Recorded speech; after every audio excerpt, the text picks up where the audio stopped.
So I'm sitting here with a group of friends, and one person just asked the very valid question of Josh, what the fuck are we going to talk about today? And fear not, countdown listeners, no one can fucking talk shit and gibberish like me and absolutely extract several thousand words out of fucking thin air and have you drag on and listen to this podcast when I'm not really saying anything like I am in this opening statement. No, but seriously, guys, there's been some news this week about server consolidation that we're going to discuss on the show, and then we'll touch on some general shit afterwards. Let me introduce all the guys that are here for the benefit of your ear balls. Vestige, welcome back, mate. Love you, brother.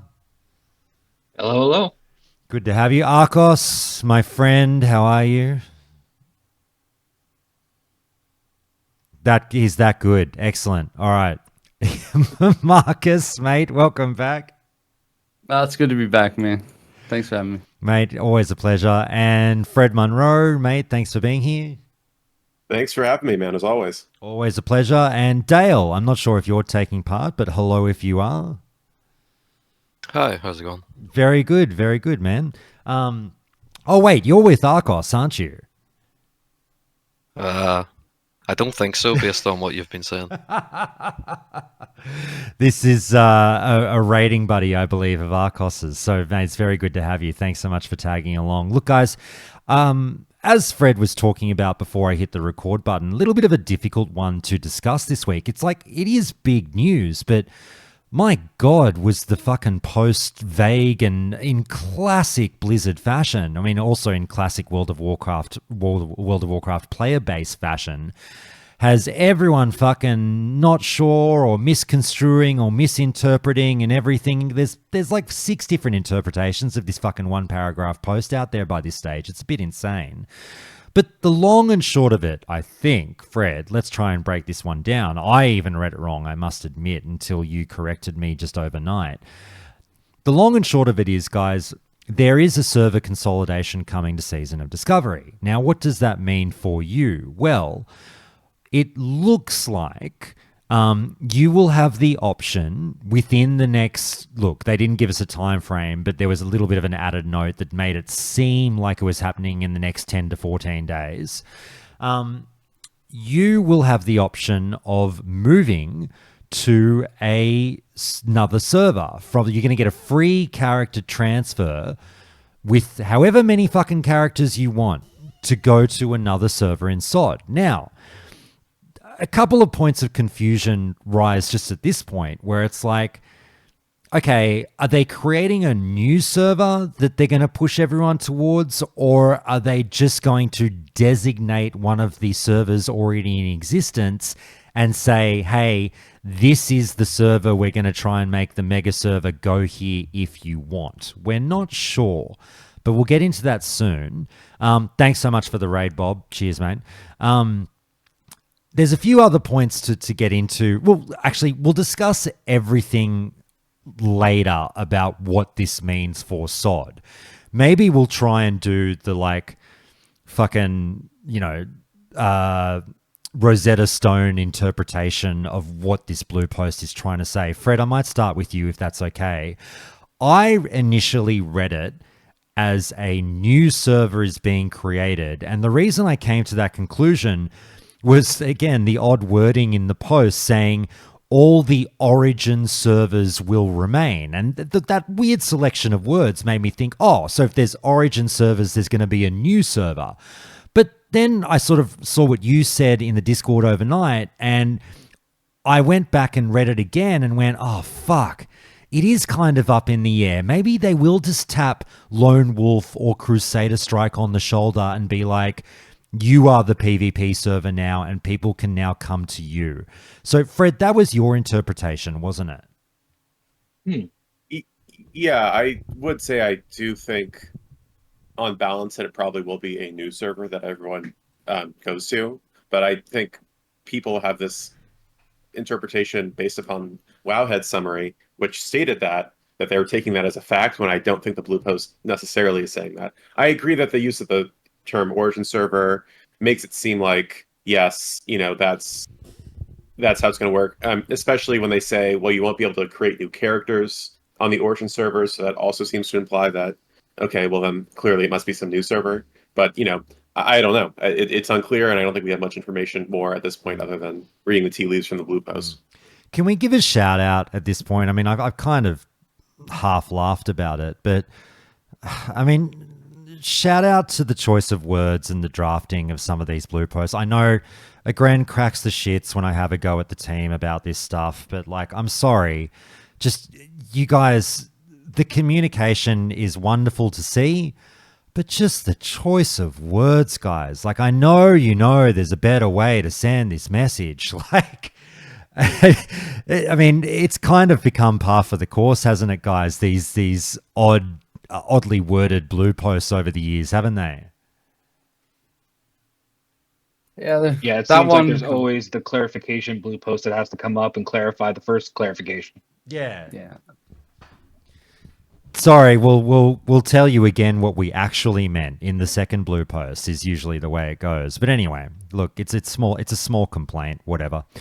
Guys, I want to hear from anyone else just in real quick. It's kind of by the by because we'll get, like we said, we'll get told really soon what the fuck they actually meant. But just out of interest, what was your interpretation of this one? Do you think new server or a currently existing server gets designated the mega server? I figured it was a new server, man. Like that all kind of just got me. I was in the maybe it's just the way us Aussies interpret things, mate. But that seemed like a new server to me. Anyone Definitely else? a new Yep. server, and hello. Hello, mate. How are you, Sunshine? I'm good. Did you stay up late Caffeinated. after I left you last night? I think we stayed on for another hour or so. Yeah, that makes it sound like we're banging, but we were hanging out in a Discord voice call last night. That was good. We had good chats with Tito.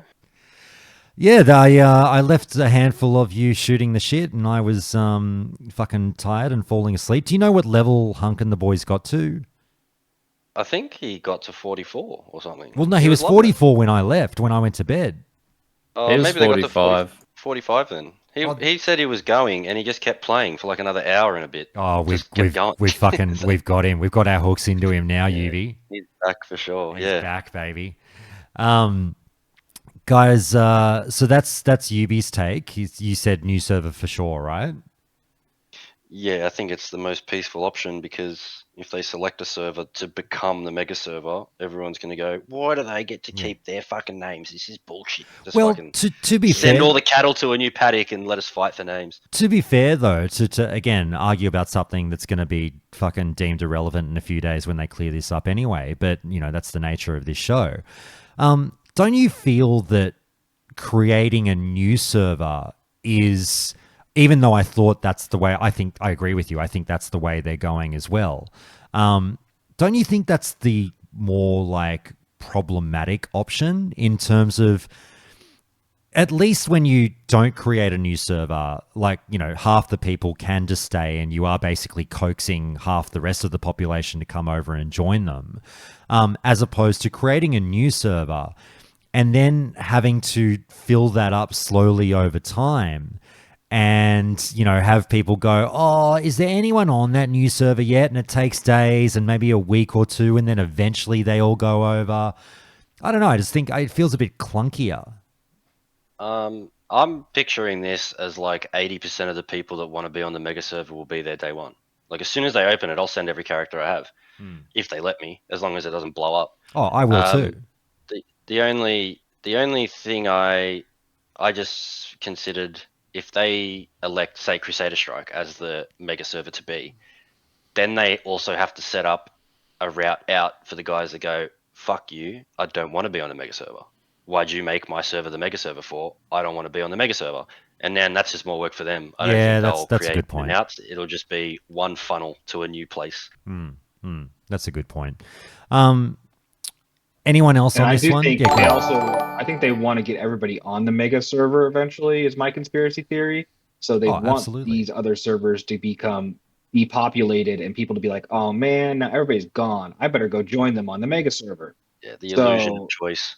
Yeah, it's basically like we're kind of giving you guys a choice, aka in a few months your servers are going to be dying anyways, and then we'll say, well, guys, for the sake of gameplay, we got to put you on the mega server now, so we're going to do it. So it's going to happen, I think, no matter what. Mm.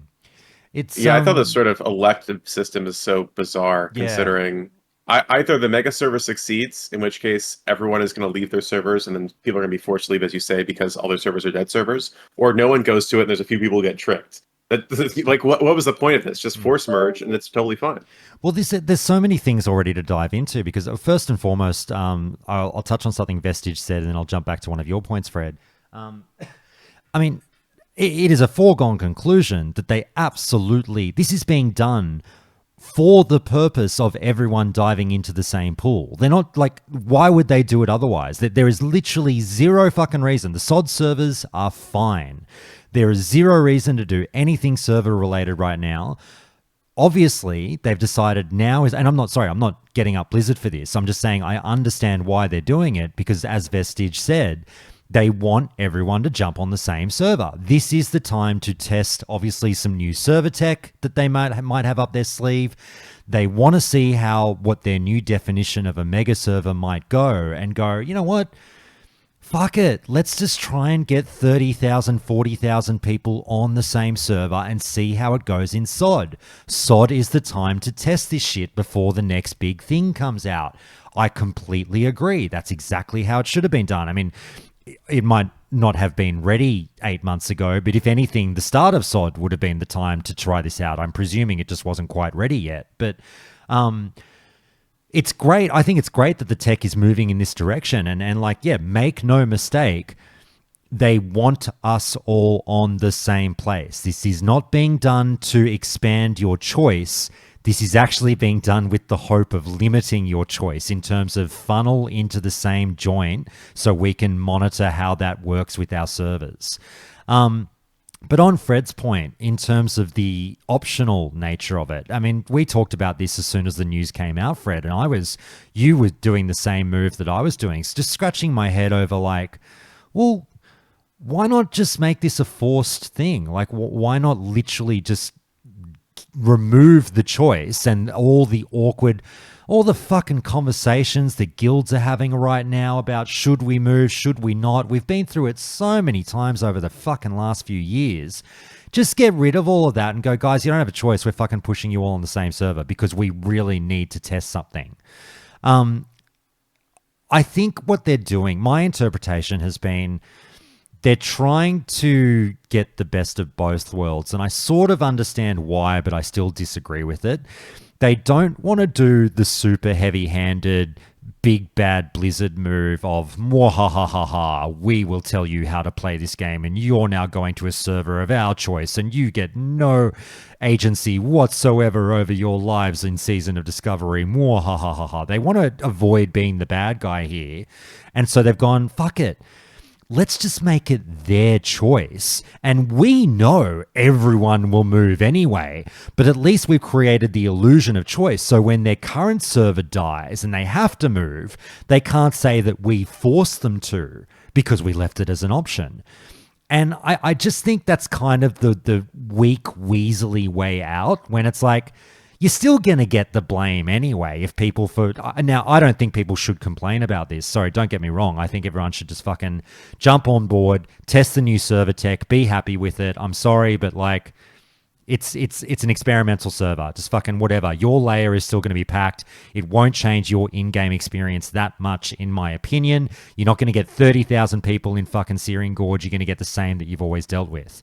But, yeah, I just kind of wish they'd gone with the forced option as opposed to, do you know what I mean, Fred, in terms of trying to have their cake and eat it too? Yeah, no, I mean, I totally agree. They're setting players up to fail by doing that as well. Like the fact, because inevitably, as soon as this server does kick off slightly, or if it becomes bigger than any other server, then more and more people will be like gravitating towards it anyway. And the longer you leave that move, the more worse off you'll be. Like, you'll definitely lose your names, you'll lose your guild name and shit.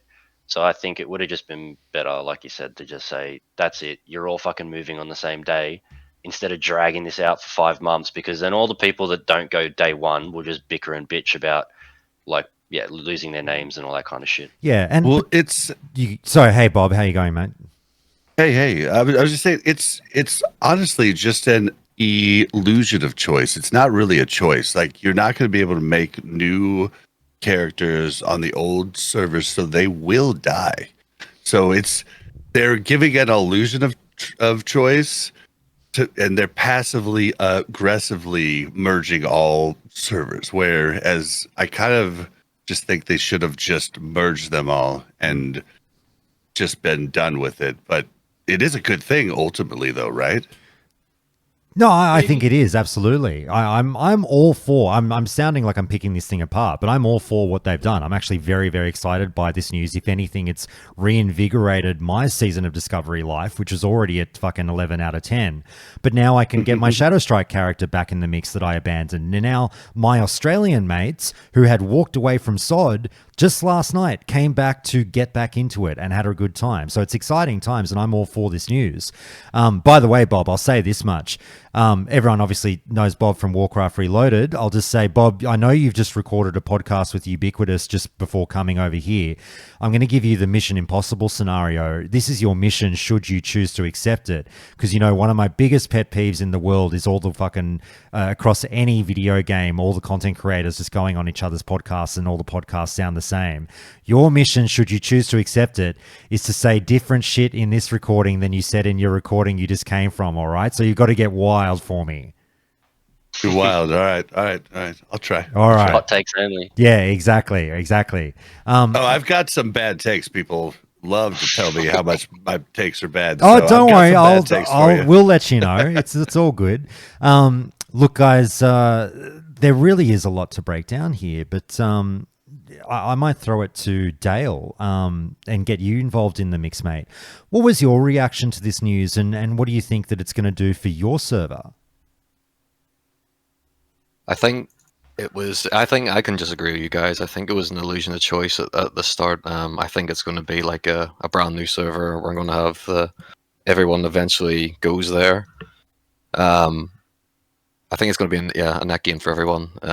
I jumped to the worst case scenario in my head is just like these become like dead servers, and like maybe in a future patch they release something like the Devil's Sword King Mosh situation again, and then you just have like these servers becoming like an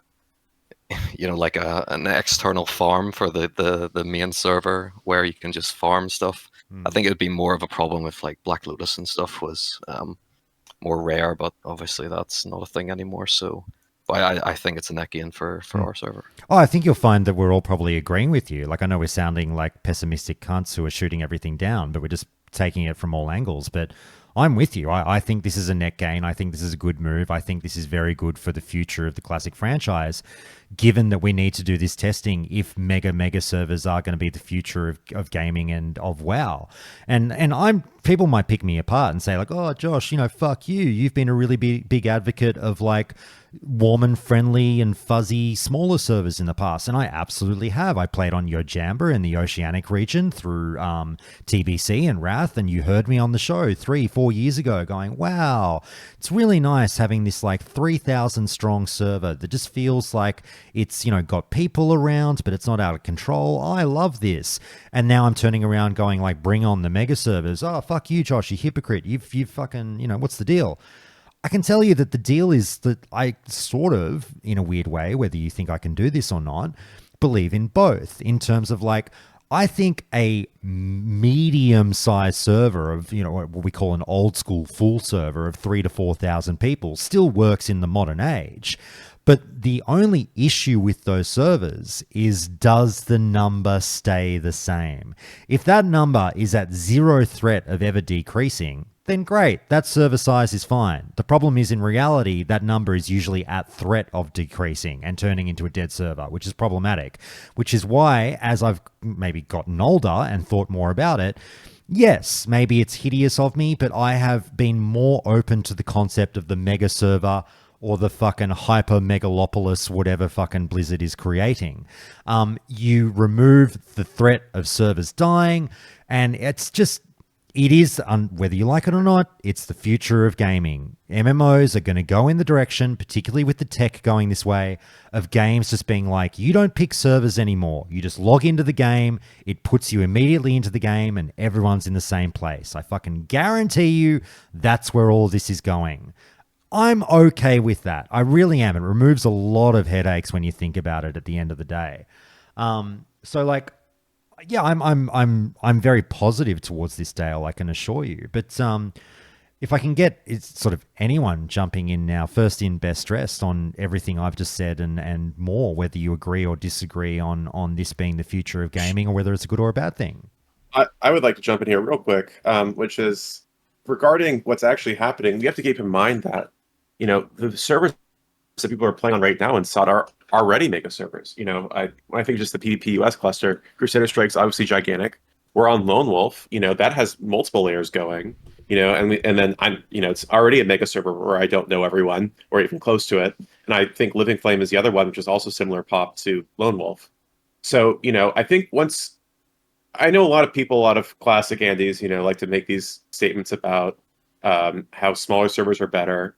Although it's always a bit funny because they tend to think like NOS was a smaller server when it was 3 times the cap of an actual vanilla God, it was server. huge. NOS had like 15,000 or something, didn't it? Well, yeah, but I mean the arguments I remember prior to Classic's release, the smaller server arguments were like, well, let's do like 4 to 5,000, which was like the US pop typically of Elysium or NOS, and then the large people were like, no, like 12, 13, which is like peak European times for those servers. But you had John Stats on your show. He said the server size was 2,000.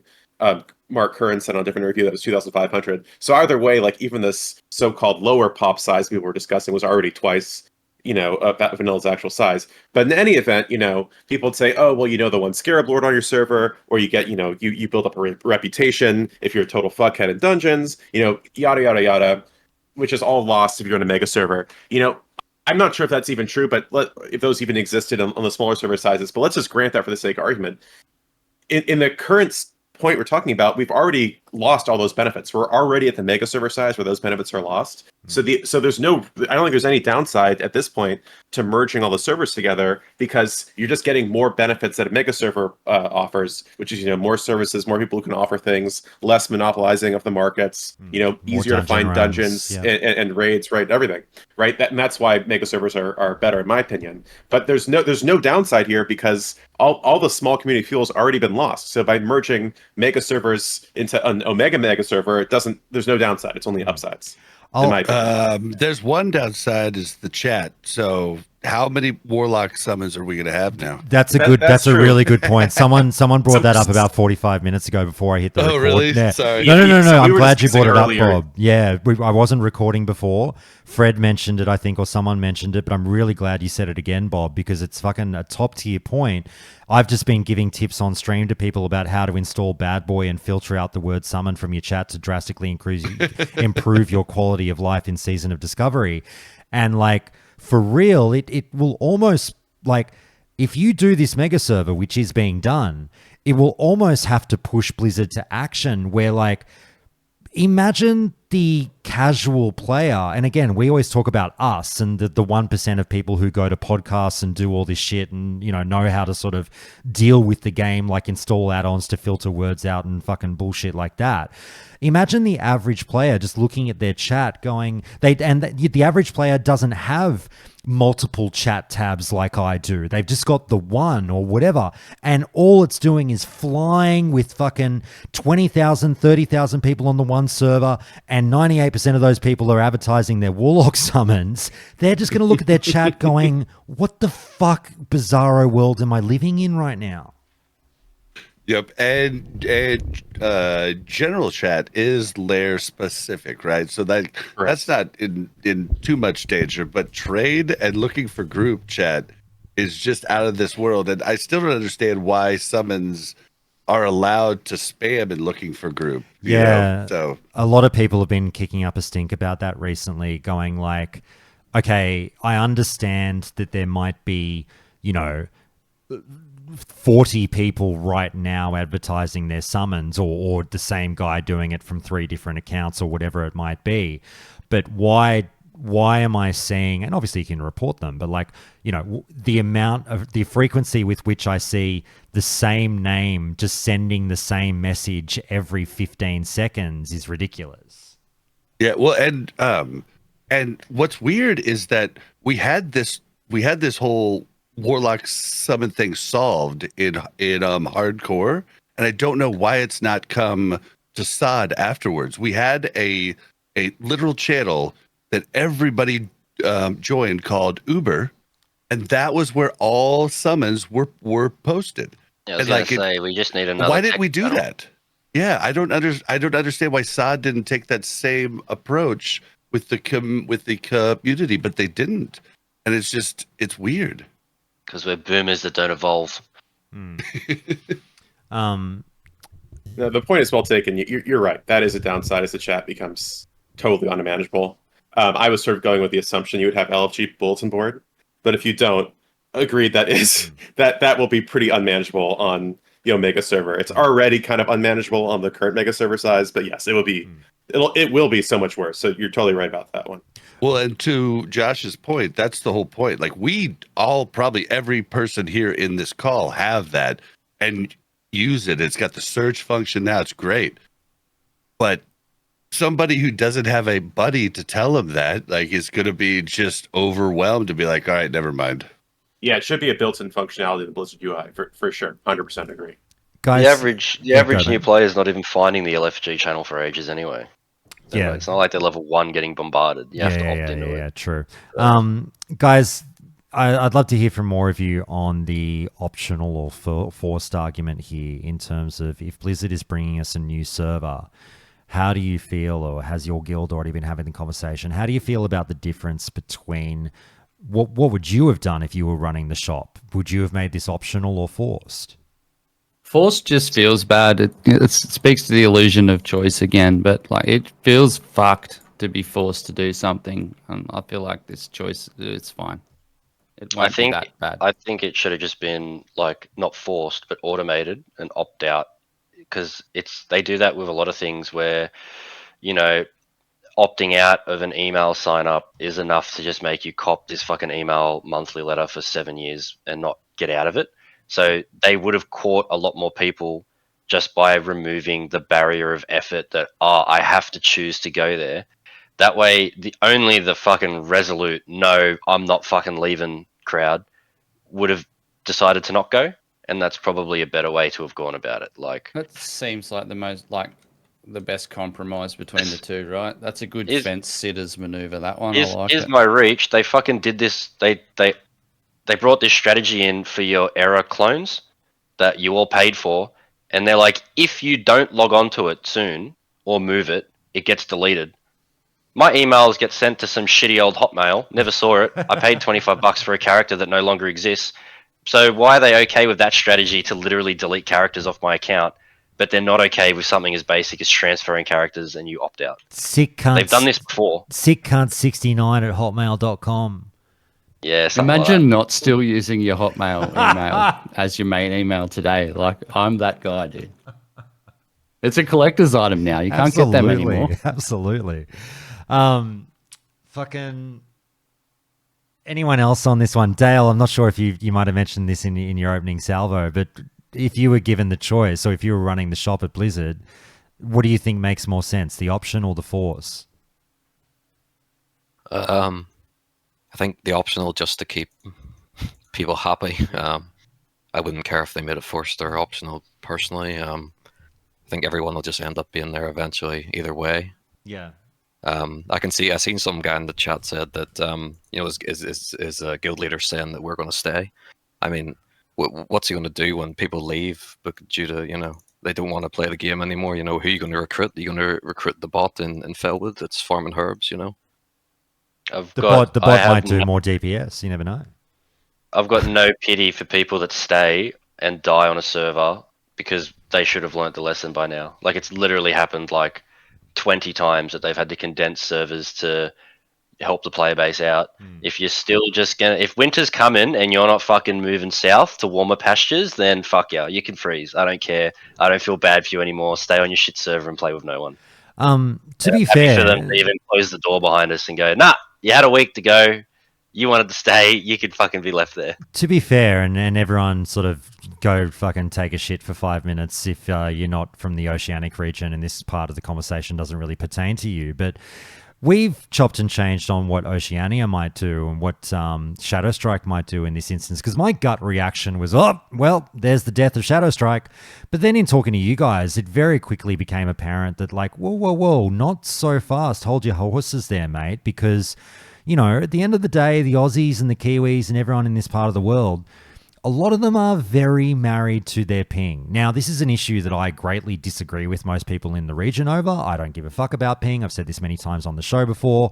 I like to go to where I'm sort of assured of getting the best experience and a healthy server now. I don't need to play with the Aussies or whatever. I just want to go where the crowd is, not where the ping is. But I am a bit of a weirdo in that regard, in that most people don't necessarily agree with me, and people around here are very funny and particular about being catered to with their ping.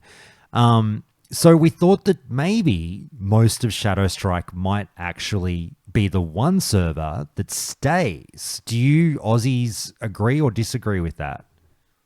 Hey, can I ask a question before they answer? Yeah.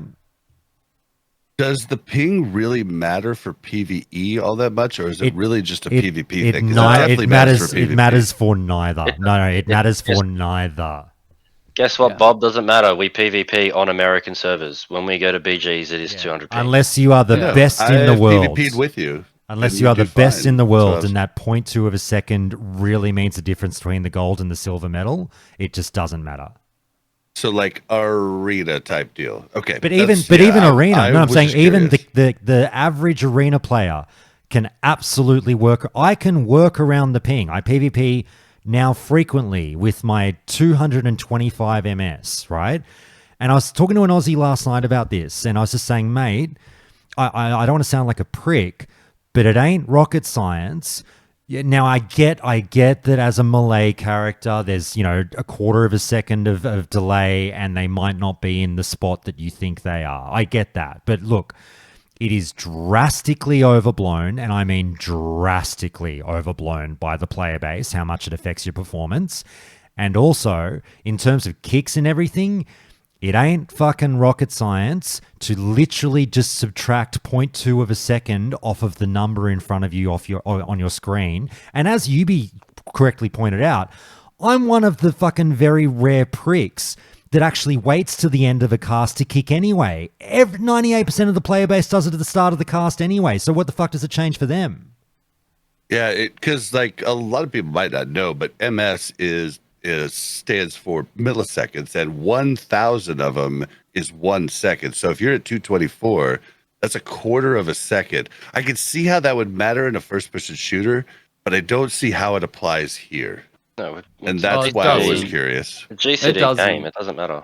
But I mean, Okay. you can, once you're used to it, like, it can feel a little bit jarring at first. Like, coming back to Shadow Strike, for example, I was like clipping my casts because I tend to step during the pre-cast while I'm casting another ability when I'm playing at higher pings.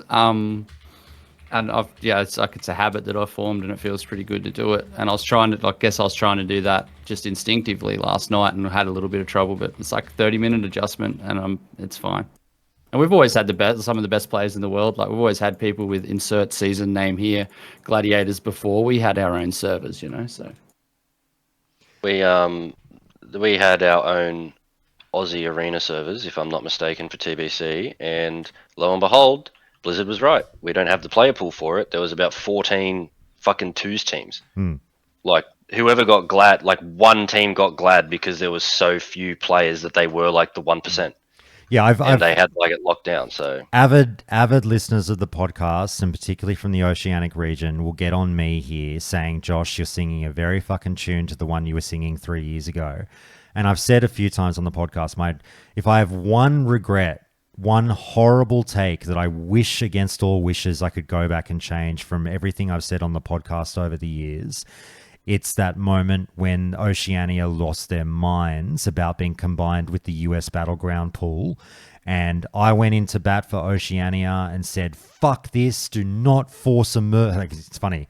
talking about forcing mergers, and now I'm for forcing mergers, and I wasn't I was against it back then, going like, don't force the merge with the US battleground pool. We need our own MS. We want to play with PvP and low ping. It's not fun with high ping. This is bullshit. Keep it separate. And Blizzard changed their mind. They flip-flopped for us, and they kept us separate. And it was the worst fucking thing I've ever said, and the dumbest thing I've ever said. The Oceanic region should absolutely be pulled with the US at all times. The fucking lag does not matter. Getting the queue and getting the game is infinitely more important than fucking having low lag with no games popping. I wish, like I said, I wish I could go back and change what I said that day. But, you know, hey, at least I've learned from it. I I'm only for really it. appreciate, honestly, I really appreciate you saying that, because I was on the other side, and like that change fucked the game for me, man. Like Yeah. I couldn't play it. So it's good to hear you say it. You've just evolved from jellyfish, and you can now learn from your past mistakes. It's great. Thank you. I think You it's go, mate. just I want to say I'm only for this for SOD. I wouldn't want us to be playing on American servers for like take us back in time to peak TBC and peak Wrath. Oh. We actually had a fucking gigantic player base. It It's depends just on the SOD. popularity of the game. And I've said this on the show before. This is an outrageous statement, but I'm like, Oceanic servers should not be created for World of Warcraft unless you have a very hype, very popular product. Yeah, like imagine if we could have combined Peak, Aragul, Yojamba, and Fell Striker during like TBC. That would have been like a 25k server, which will be dwarfed massively by an NA or EU mega server, but it's plenty big enough for us to have a good time on. The problem at the moment is that Shadow Strike is a fucking ghost town.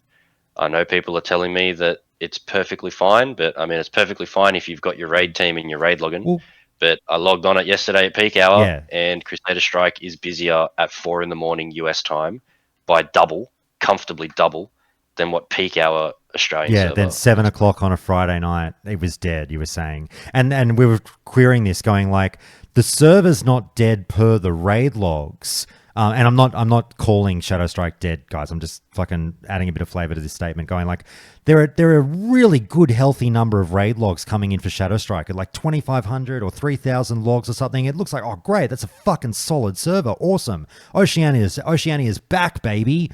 But then, like you said, you logged on last night, Yubi, on the one layer, and you said no one was in Orgrimmar, 7 p.m. on a Friday night. There's legit about 25 characters. Yeah, in the main and area of the guys that we know are talking about struggling to find dungeon groups at times, and you know, things of that nature. Whereas we haven't found that on the US servers. But anyway, we're not trying to write a eulogy for Shadow Strike. It's all besides the point now with this server merge that's coming up. But the point of me raising this before, and I'll drag it off Oceania so we can get everyone else's interest back. But just the last thing I want to say is for you and Marcus, you know, what's your take in terms of, do you think Shadow Strike will largely remain in spite of this transfer being an option now? Yeah, because if you're comfortable with your guild and you've got your 30 players that are showing up and they don't need to run dungeons, why would you leave? You can you could play a private server with no one else on the fucking game if you had 30 guys that just want to do that, and it doesn't actually affect your experience. Like, if you're just raid logging, you don't care that there's a guy in org that's opening lockboxes when you're just a raid logger, which is most of our fucking crowd at the moment. Yep. So Yep. Can I ask one more? Oh, sorry. They'll probably stay. Fell Striker lasts the duration of 2019 Classic after its launch, and it was small, but it was still a fun server to play on for the small server reasons you've outlined before. Sorry, go Bob. Yeah, I just wanted to ask one last question. I'm sorry, I'm on the ping thing, but it seems to be what a lot of Aussies will complain about. My question is, has someone here played on an East Coast server and currently SOD like Crusader Strike is actually It's in the Texas, mountain isn't it? time? Oh yeah, in that region. Yeah, so like it's in like the Colorado area of the state. But I'm curious, if East Coast or West Coast is better ping for you guys, because if in that case, West Coast is then better they- ping. West Coast is better ping. I get 175 to Lone Wolf and 225 to Crusader Strike. then they absolutely need to make a new server, and it needs to be West Coast, period, for the Aussies. That would be what I would say, and the East Coasters can just live with it. Just suck it up. Yep. Yeah. If you guys could play on 175, then they could play on 75. 45 Yeah. to 75. Yeah. All right, guys, let's move on from Oceania. Thanks for talking about that real quick. I am of the belief that Shadow Strike will still retain most of its numbers, and I'm happy for them to have their own little part of the world. And like you say, if they want to do that thing, hopefully that community remains. I really do hope that for the guys on Shadow Strike. Moving on to in terms of numbers, guys, and the mega server, realistically, if this does create, a 30,000 plus strong server, which is what it's likely to, or not likely, which is what it's possibly going to do, do you guys think that this will change your experience with the game very much given the layering system or not? I mean, obviously we had people raise the point, like we've sort of said with the vanilla, the classic Andes going oh, but Josh, now all the people on your kill on sight list will be harder to find. You can't establish rivalries like you used to because there's 27 layers and there's 30,000 people on the server. None of it means anything anymore. I disagree. Well, number one, don't care that much, and number two, slightly disagree. But do you guys feel like the 35 layer experience is going to be a bad thing for the game or not? It is an assumption that the layers technology isn't improving with the server technology. This is copium, optimism. I was just saying this to Bob. What if we get there and lo and behold, it's a 30k server and we've still only got 5 layers and they're just fucking jacked. Now they can actually host properly populated layers without lag and shit. That is what I'm hoping. And I got this hope because they're usually pretty dull about, they don't, if they know that they could give you a 10, they'll post a tweet saying 4, we'll give you a 4, even though they know they're going to deliver 10. They seem pretty hyped about this tech. They seem excited. So I think that we're going to see a bigger impact than just 35 layers on a server with 500 on each layer like it is now, or whatever it is. I'm hoping that maybe we're going to see 2k layers and it will feel like authentic servers, smaller but less but bigger layers. But yeah, I mean, if it is how you say, it will be actually a bit lame. But again, you only experience the game one layer at a time, so it'll feel the same as it does now. But like you're saying, your fucking nemesis that doesn't actually exist, but we all like to talk about the hypothetical names that we recognize. He will be harder to find. I'll tell you a quick story, Yubi, just to get you your daily laugh at my PvP adventures. I was in a fucking Feralus incursion about 2 hours ago, and my kill on sight warning comes up, and it's a rogue dual boxing with his 60 rogue dual boxing with his 53 warrior in tow that he's boosting through Feralus, and I've gone, the warrior, this is on Shadow Strike, and I've gone, fuck, this is... I saw them. Yeah. I saw them this morning. Oh, Yep. did you? Yeah, and they've got the same names, right? So it's the same bloke, obviously. Yeah. And I've gone, oh, fuck, I haven't played on Shadow Strike in months. This is an old bit of bad blood. I don't even remember why I hate this guy, but he's got to go. So I sapped the rogue, the main, and he sort of got out of it and came after me, but I got away from him. And then eventually he splits up the two, and the warrior goes to the Emerald Wardens out the front, and I sit in the water in stealth, waiting. And the fucking cunt used his emerald ring to transport back into the dream rather than crossing the water, and I was like, you dog. So I've gone back in the fucking incursion to look for him, and I finally find the warrior on his own. Rogue's not around, and he looks to be AFK, and I'm like, oh, not the ideal kill, but I'll take it because he's on the KOS list. And I'm stealthing up to him, fucking knives out, going, eat this, you dirty dog. And he disappears right in front of me as I go for the first hit. Oh, I You hate to literally see I it. screamed out loud in my office. Like my wife must have thought I was going Well, crazy, but like yeah. We'll never know if he logged out or did he just jump layers. He I said there's someone know, annoying I me on here. know. But But I don't think anyway, Shadow Strike has 2 layers at 8 in the morning. I so- don't believe it does. But anyway, sorry, Bob, you were going to say something. Oh, I was just gonna say you were talking about the kill on site list, and for anybody that doesn't know, I'm pretty sure you use the same thing I do, spy, Spy, the yeah. add-on. Yeah. Yeah, I put people on kill on strike, like on kill on site in BGs. Like if I really hate them, like and they, they do something that I don't like I put them on, and they're on a different server, and I run into them all the time, still in BGs. So I've been doing that since phase 1, and I think spy is the answer to your problem. If you don't remember a name, spy, you can put them on kill on site. You can also put a note in to remind you why you dislike this person so much.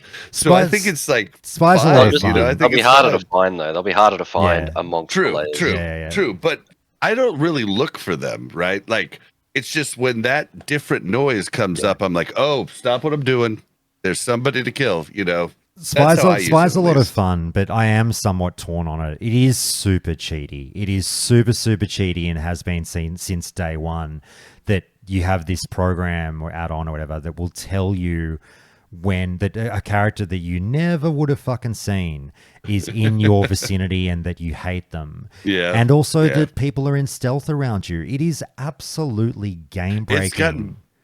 It got better though. They've WoW actually changed the way the combat log worked to make it better for stealth, but it does still It still goes detect off them. all the time. Like I am Yeah. very, very aware when I'm about to be jumped well before they get to me. It is not fair, but like whatever. And I'm a rogue main, so I definitely don't like that part of it, but But what was I saying before this?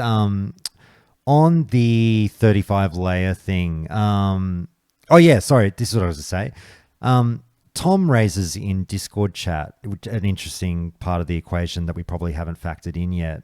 We lightly touched on it earlier, but if we do create the proverbial 30,000 strong server, which I think we've probably had in the past. It's probably maybe closer to 50,000 they can carry now, whatever. I'm pretty sure one of the bigger vanilla classic servers had fucking 20 to 30K on it.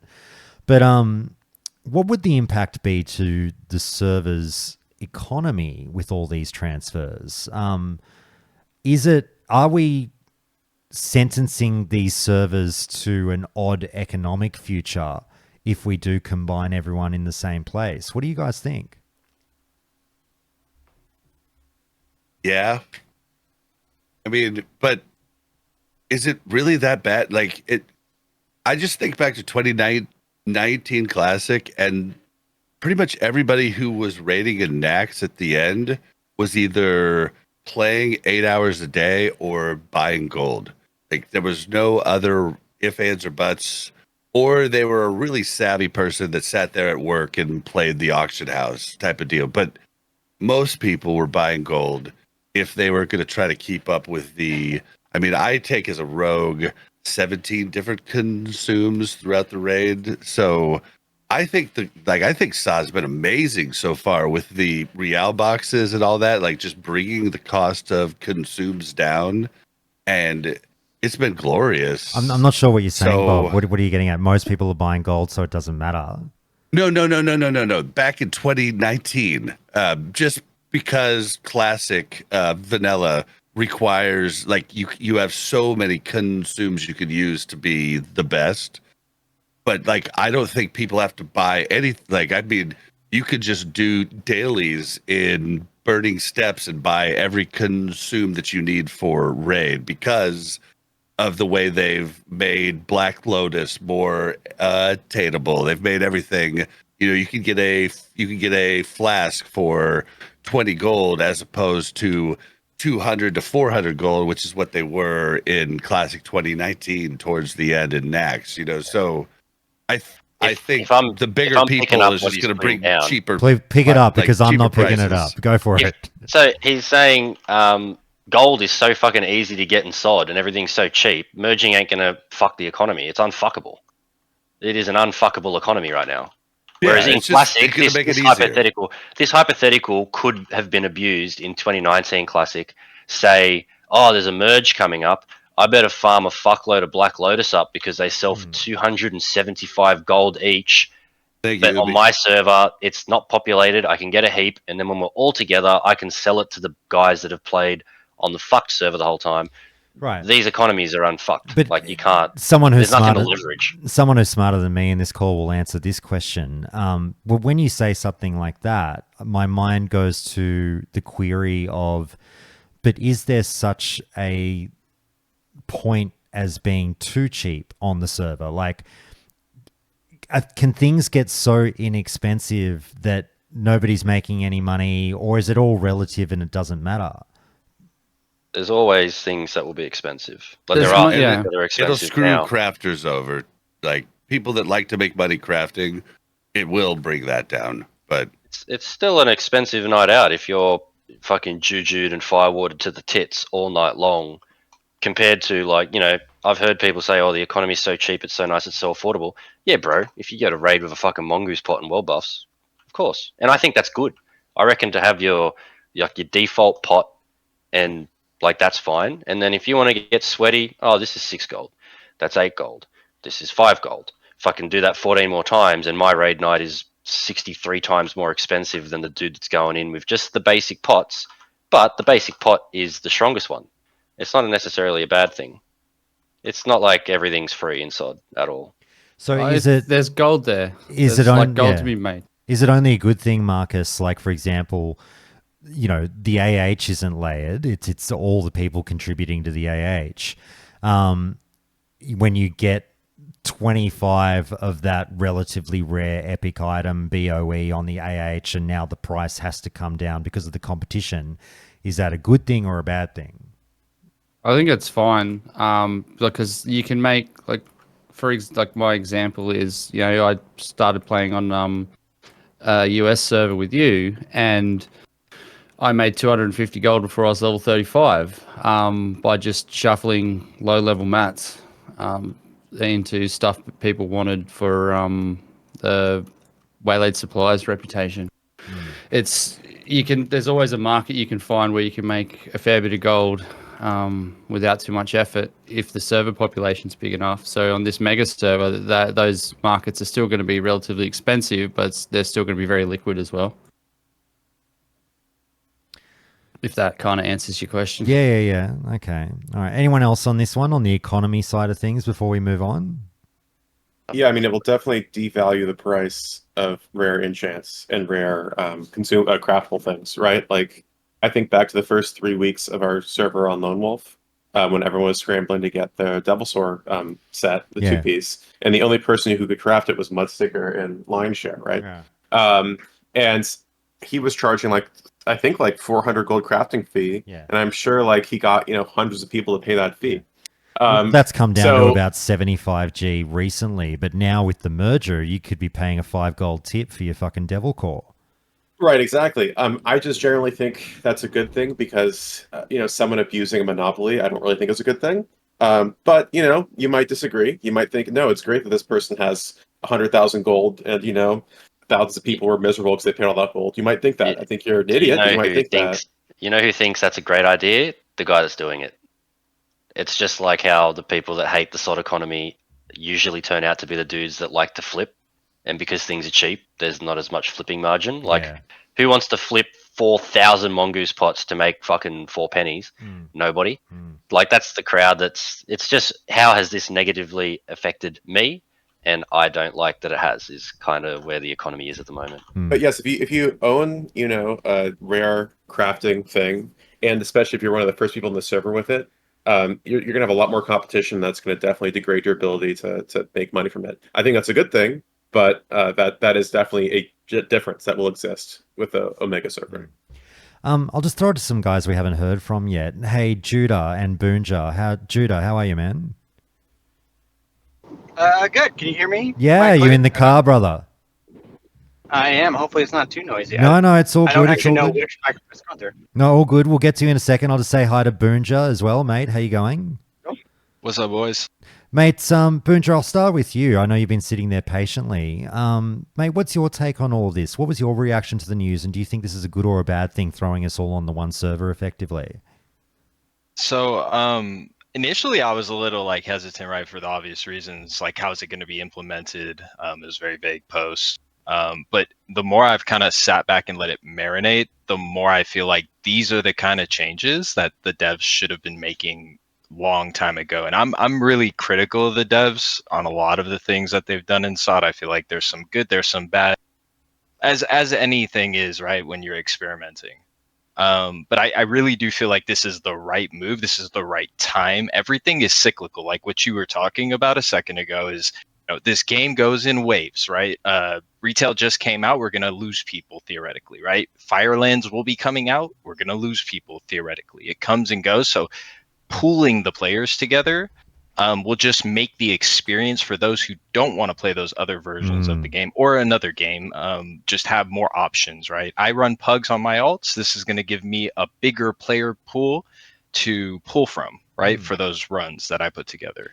And I think that's a good thing. I think that makes things ultimately more accessible, which has been the theme for SOD from the beginning. So I'm all on board. It's flavor of the month protection, realistically. It's just insurance against, hey, your server won't die during this 2-month phase while everyone's trying War Within. And then when they all come back for BWL, you won't notice like a drastic difference between now and then on your server. Yeah, I mean, it's actually just a very, very good time, I think, just timing wise. And really, I look at it across, like, I think of the STV, I think of all the things they added to the game from the beginning, from the inception of SOD. And I feel like this might just be one of the better, like, aside from maybe the changes, reworks to the classes, right? Which was like the biggest, I think, most major change in SOD. This might be it. Like, this if it goes well, if it's implemented well, right? If there's no like rubber banding in zones and you still have a kind of the charm that you get with classic and it's functional, it's gonna go through really well, I think. It's not it's not a change that comes with bells and whistles and grabs attention, but I agree with you. It's probably the biggest change that they've made to the game in all of SOD. Oh yeah, Well, it's my huge. Go, my Fred. ultimate all of copium. classic. Sorry. No, you go, Fred. I'm just going to say the same server like render distance point, which is the ultimate copium, is if they actually have functioning servers that can, operate at the level of a server that was, a pirate server in a, basement, taped together with duct tape and it's moldy and water nostalgious.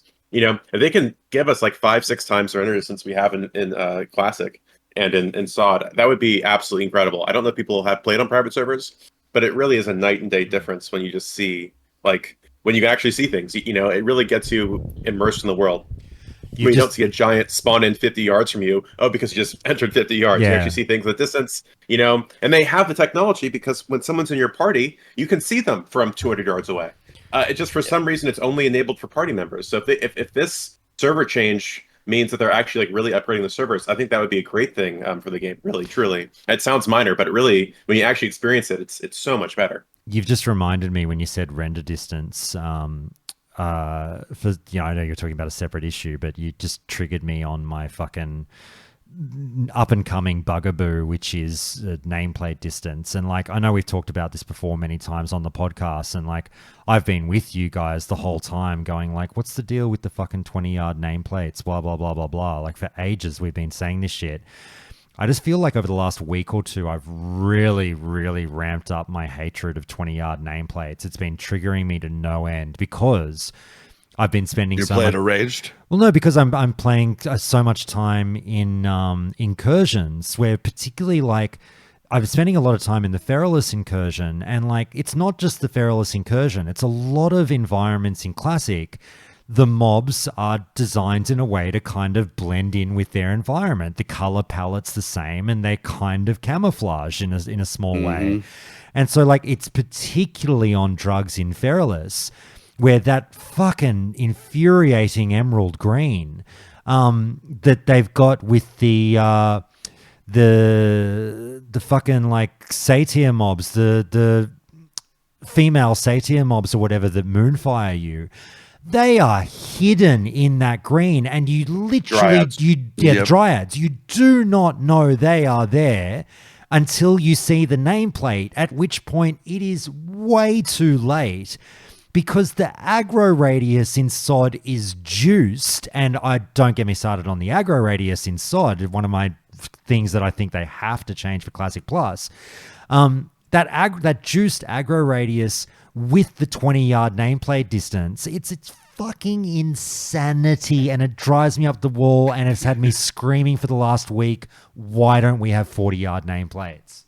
So when I went to hardcore, I had to actually find a way to get by this, and my awesome wife, who's way smarter than me, she was like, why don't you turn on enemy names?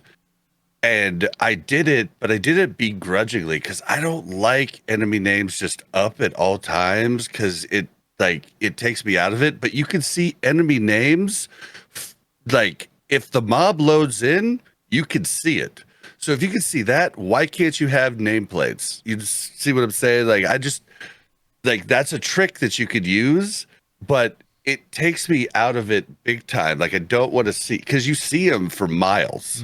Like, so, that's like something I learned as a trick, as a workaround, but I'm with you. Like, I just want, and as a caster, like I want to be able to set nameplates to like as far as I can cast, right? Like those types of things are huge, and I don't get why they don't do it either. Yeah, it is very frustrating 2 as well. I've been playing Warlock recently, and on your caster point, it is very frustrating sitting at max range, particularly as a Warlock, and being like, okay, like I just can't see what debuffs I've cast on him on his nameplate, and I have to look, not that it's a big deal, but I have to look down at the bottom of my LVUI screen to now track what I've, like, even though I mostly know because it's a rotation, but like what's running out or whatever. Like if I want to like track my plater debuffs, I have to be up in its face within 20 yards. It's just a little bit annoying. But anyway, hey, Judah, back to you, mate. We'll kind of round it off with your take on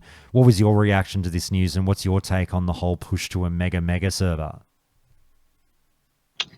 I mean, my initial thought was it felt like it was out of nowhere. Like it didn't feel like this was a problem that I was hearing people complain about. Although I play on a big server, I play on Crusader Strike. So it felt firstly out of nowhere. But I think like a lot of people, it sounds like on this call, as I thought about it, it felt like, oh yeah, this actually is a good move to smooth over some of the lower population moments in the life of SOD. I'm not too concerned. I mean, I would also touch on the economy part as someone who's casual, and I play on Crusader Strike, which is it's a large server. Because you have those BRE dailies, if you're in a group, it can take you 15 minutes. You can cruise through it and make 50 gold every day on each of your characters. And I can already consume, even though because the prices are so low on an already large server, it's nice that even if I'm doing it by myself in easily half an hour or less, I can make more than enough money to fully consume up in my raid Flask, Elixir Shadow Power, Arcane, Greater Arcane Elixir, Wizard Oil, all the stuff. And then I don't have to think about it. I can still do it throughout the week to make money for other things, but I don't have to think about gold, which is actually really nice because I can just play the game to do other things. So that I see it as a benefit, like the idea of, things like trade skills, you don't make your money. It feels like you already make more than enough money, and I don't really know. This is sort of a weird argument, but I don't know what you need the money for. You can't do GDKPs. You're getting it for consumes, which are cheap. That helps you if it's a large server. Yes, I don't know. The economy part, it seems fine to me as someone who's already experiencing something like that in a large server. But yeah, no, I'm not against it. I'll be interested to see because it's unclear to me. Maybe I missed something, but it sounds like Oceanic is going to come over to a server on NA. Is that what they're trying to Well, say? we were just saying our knee-jerk reaction was that would be the case, but the more we thought on it rather quickly, we thought actually a lot of Oceania will probably be quite stubborn and just stay. They've got no real reason to leave if they've got a decent enough server as it is right now, which it is decent enough just. Why wouldn't they just stay and keep their ping? We're an anomaly that can't be considered for the like. Yeah. We have this. We have one PvP, one PvE server. We are already in this system of it's our mega server. Like it's our PvP mega server. It's just that we don't have that many players. If I can clap myself on the back, ubiquitous, and just for a change on this show, suck my own dick. I was quite fond of the way I put it in the Discord the other day, which is, we always talk about how Oceania is such a fucking headache for Blizzard. I said it's too big to be ignored and too small to be catered for. Yeah, exactly. So we are just a thorn in their side. They probably do wish the sea level rises and just take us out a little bit. We're just a hindrance to them. Now you know what it feels like to be a PvP player, dude. Can I chime in for a moment? I will add. Yeah. Sorry. Just finish off Judah and then go for it. Finish I off. will note. I was talking about this in Guild because we don't know what the. I mean, I assume future raids are going to be 20-man, but they did talk in the past about it being 40-man.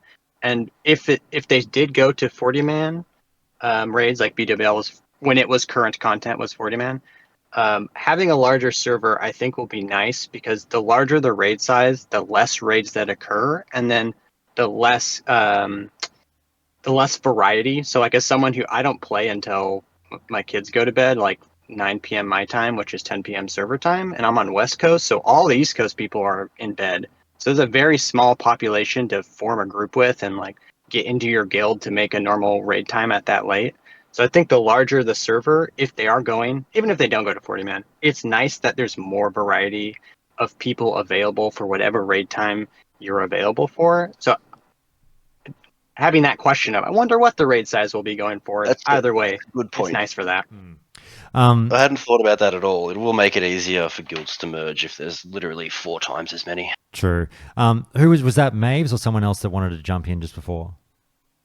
Sorry, yeah, it was Maves. Yeah, go for it, man. Sorry, I was just about to throw it to you. How are you, man? Oh, pretty good. Sorry, long time listener, first time participant. No, I appreciate it. Go nuts. Favorite. What did you want to chime in on? I'm sorry, I'm a little late to the party here, but a little thought I had when I first read the news about these server mergers or these making a mega server. Has anyone said there's any possibility that this is Blizzard's plan for our character retirement when SOD's over on these 2 mega servers, and that's where we'll stay? I mean, it's a fair point. We're just having like this, like just one large server, and just that's your era effectively. That's your SOD era. It's probably a decent point. Like, I can't see. I mean, people still talk about all the SOD characters being moved everywhere, which way and the other, and people think, like, oh, they're going to move them to era and strip away the SOD abilities, or they're going to move them to Kata and make them Kata characters. Like, I've never thought any of that. I was like, they'll just leave one SOD server up and just have that be SOD for anyone who wants to play it if you happen to want to keep going. So if they are consolidating it all to one server or 2 servers, PvE and PvP, it makes the most sense to me. Yeah, because I think it would be too much of a hassle and a headache to convert everything over to these different expansions or different, let's say, eras of the game, rather than just here's 1 or 2 massive servers for you all to just live and play in this version of the game for however long you see fit or however long they're going to keep it up for. And this is just them setting it up for the future. Guys, let me ask you, at KPT, hey, I see you going strong over there, mate. Where are you? You're supposed to be in here. Get in here, you bastard. Fucking just on the name issue, it's a weird thing to talk about, but like, if they are consolidating the server and getting everyone involved in the one place, who here has particular issue with like the naming system, losing their name, or I don't want to go to another server because then fucking some prick will have my name and I have to change mine, and that's bullshit. My name is my whole identity, blah, blah, blah, blah, blah. Just make unique names like I do. I solved that problem. Yeah, it sounds like they just need to. It's like a skill issue. You just have to make a more unique name. Are you Use saying a- I use a shouldn't be special character. named? I shouldn't be calling my hunter Legolas? Legolas, how many X's have you got in it? It depends. 3 at the start, 4 at the end. Got to be That's done. good. That's good cadence. I feel like that's just not a hill anybody's gonna die on, right? Like, I mean, maybe there are people like that, but I don't know. You just rename your character and move on. Yeah. Well, that's what I'm If saying. I'm gonna begrudgingly just like, I'm gonna move, but I'm gonna be unhappy about it. Fucking take like, they're not gonna not re-roll if they can't get their name. Well, and that's Do the you thing. want to have a name, or do you want to have a healthy, fun experience with a lot of options? Well, yeah. How much? The question is kind of like, how much do we? Not to like, people can feel the way they want to feel, but not that these takes are everywhere. But how much credence do we give to the person that will inevitably pop up saying, "This is bullshit. These server consolidations shouldn't happen. My name is my name." To go full fucking The Wire on you. Yeah, I don't know. I mean, I lost my name. Like, I was in Crusader Strike right off the bat, and I wasn't able to get my name. I wasn't able to get my actual name until like 3-4 weeks in, when I made my 5th tune. So You gotta like, know someone somebody must had be gotten rid trolling of you. it. There's no other Well, I blazing mean- bobs getting around. Yeah, well, but it's people trolling content creators, and I don't think content creators really actually care to get their name. Like, I mean, it's cool to have it. Like, it's cool to have people send you tells and be like, "Hey, I love your stuff," but like, that's really the only reason you do it. Like, it's not really that big of a deal. I have a lot of characters that don't have my name. Like, so yeah, I don't think it's like, I think it's a small point for having a good experience. And you know, a lot of people have put on a lot of good points, like, you know, as War Within comes out, as the next, you know, thing for Kata comes out, like, these are going to be downer, like, more downtimes for Sod. If you're on Crusader Strike, like phase 3, I like, our guild had 4 raids going and we were fine, but a ton of guilds died. Do you want to have to deal with that because of your name? I don't think so. And if anybody says so, then I think they might just be a little too stuck on having their name. That's all. His PvP tale number 2 for you, Yubi, that I tagged you in earlier. I was mucking around trying my hunter for the first time in a little bit just this morning, and I'm just pulling mobs randomly in Winterspring, just going nuts. And this fucking hunter by the name of Australia walks by me on a US server. And I probably tried to get that name. It's a name I have used in the past, and been like, oh, I don't mind people knowing I'm Australian on a US server. It's a bit of fun. And this bloke Australia walks in front of me, and I go, oh, fucking here we go. Opposite faction. Let's see who the real fucking dominant Aussie is. And this guy proceeds to fucking clean me up. And I just thought it was a bit rude. It should be like a fucking a crime. Australian on Australian violence. It was bullshit. Yeah. Only when we I gotta band lose. together out here. Yeah. Well, and just everybody on the same server is going to be really cool. I mean, I think about, you know, just the different times in beta, you know, when we would have TBC coming out. I got to group with you, Josh, and we got to do Kara, and that was so cool. You know, like, now you're not going to be like, oh, bummer, we don't play on the same server. The only bummer would be like, oh, you're Alliance and I'm Horde. Yeah. But like, we have, you know, it's so much more interaction with like all of our internet friends, you know, Yes. and it's cool. And this is what I'm saying. Removing barriers to playing the game with friends is a good thing. And that's why people get very up in arms when I say, I don't give a fuck if the Horde and the Alliance can play together. I am not that married to the fucking canon. I'm not that married to the rivalry. When I'm playing the game, I'm not murdering Horde. I'm not murdering Alliance. I'm murdering players. I don't give a fuck what faction you're from, what fucking else is going on. I just want to play the game. And if the game lets me play the game with my mates, more often than not, that is a very, very good thing. So I agree in that, like, and again, I have to kind of double down on this, guys. I hope I haven't, for some reason, made you guys listening think that I'm not like 1,000,000,000% on board with this news. I am joyous about this news. I've just been, trying to do this for a bit of critical analysis for the show. I fucking love this. My Aussie crew, Yubi, Marcus, the guys on this call, we are ecstatic that we can play together again. We're very, very happy. And people are getting involved back in this has literally had people resub to SOD because they're like, oh, we can all be on the one server again. Think of also what this does for little communities like the fucking Countdown community. Now I don't have to do the like, oh, who plays on Lone Wolf? Oh, well, I'm on Crusader Strike, Josh. Oh, well, that sucks. I can't play with you. No, motherfucker. Now all you pricks are on the same fucking server with me, and you all have to fucking reap the either pros or cons of being that way. So now we can all get together in Discord and go, hey, dickheads, who wants to do a fucking UBRS? Hey, I've seen you chatting Countdown for years. I'd love to fucking tank a run for you. Like little shit like that. Removing obstacles, removing boundaries, getting people playing together is good for video gaming. Fucking unless of course you're Alliance, then you've had it coming then all you're along fucked and we're coming for it. you. Yeah, sorry about that. I think one thing that hasn't been touched on is what are they going to do about the people with one account and Horde on one server, Alliance on another, right? If they elect to try and bring them both to the same server. Yeah, and that's me. You just explained one of my accounts that has I've got a 53 Paladin on Crusader Strike and Horde on all the other servers on that account, and I've wondered what's going to happen with that. But like, quite frankly, it doesn't. I can tell you. Yeah, go for it. Tell us, Bob. What's going to happen? So it's been in the game. This a listener of my show actually told me, and I on Crusader Strike I have a Alliance on my Horde account, and it was when Laughing Flame was dying. I think it was Laughing Flame. I don't know. You're like they offered free transfers off, and I just made a level 1 Alliance Rogue and moved it to Crusader Strike, and bada bing, bada boom, it was there.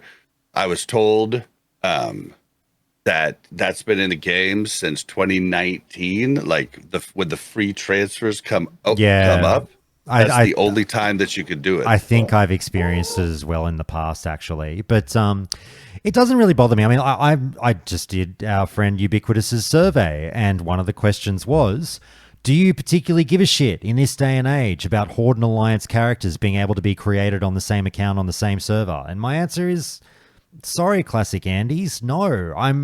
My big thing is like, I just don't care anymore. Like, I think the positives far outweigh whatever negatives there are of me being able to create, opposing faction tunes on the same account on the same server. One of the things that's given me the biggest shits about SOD has been that, like, I'm kind of mostly playing Horde. One of the classes that's new and shiny and all these great new toys, Paladin, I just can't fucking play it because I chose Horde on that server. Now, of course, I can create a Paladin on a different server, which I wound up doing, but it's annoying not be able to have it tied to just the, popping up on that same screen and having it all sort of in the one place. So yeah, I'm kind of all for it, and if they let me move my Paladin to the same server as my Horde tunes, great. But anyone else on that? Has anybody brought up queues for big launches? That's probably the only negative thing I can think of. Do you think this will bring queues? It's interesting to consider. Well, I just have very bad like PTSD from sitting in like 8-hour queues when Wrath of the Lich King launched. I was on Benediction. We had like 30,000 people. It was terrible. There's obviously going to be a new ceiling to when the queue kicks in. Whether or not we'll see queues in any capacity, but like it's not like they're going to go, oh, we can fit 50k of you on a server, but guess what? Only 7k can be online at once. Like, it's not going to be like that. So whatever the line is in the sand for them, where they're like, no, it's actually full. Or maybe it is like limitless. Maybe it's like, fuck it. We just add more and more and more layers. Like, If there was 150,000 people on one server, is it just going to be 49 layers? Who knows? Give the devs. I'm gonna give the devs a little like leeway here. Like I would imagine, like Ubiquitous just said, like they've done the back of house due diligence to make sure that this move is. They've looked at the populations across the board, and they clearly feel confident that they can, keep those concurrently playing. Right. Careful, Boonjar. You're going to lose your reputation and start getting called a shill real soon. No. I mean, it's just logical, right? Like, no company is gonna do it that what Ubiquitous just described. Like, okay, we can fit 50 people here, but only 7,000 can be online, right? And like, it's just. To be clear, I'm not saying they shouldn't do it because of that. That's the only like big negative thing I can think of. Other than just I've been playing Classic since it came out. I am fatigued of transferring servers. I've had to transfer 3 different times on the old, like the regular Classic and TBC and Vanilla and all that stuff. But other than that, that's the only thing I can think of. That's really, and hopefully they did their homework. It's been the biggest plague of Classic WoW since 2019. It's caused umpteen thousands of people to quit because of it. Like, it's the biggest thing that I think it's going to be is good for the next Classic thing, whether that be Classic Plus. I don't think they'll ever call it Classic Plus, but the next season, the next whatever, the next fresh, the next anything, it's going to be good for that. Let me just say one thing before greeting KPT. Marcus, that DM you just sent me, I don't have my phone. Should I check that on stream, or is it just you telling me you got to take a shit? No, we were paying respects to the legendary Dick Puncher in chat. Oh, mate. yes. Can I tell a quick Dick Puncher story?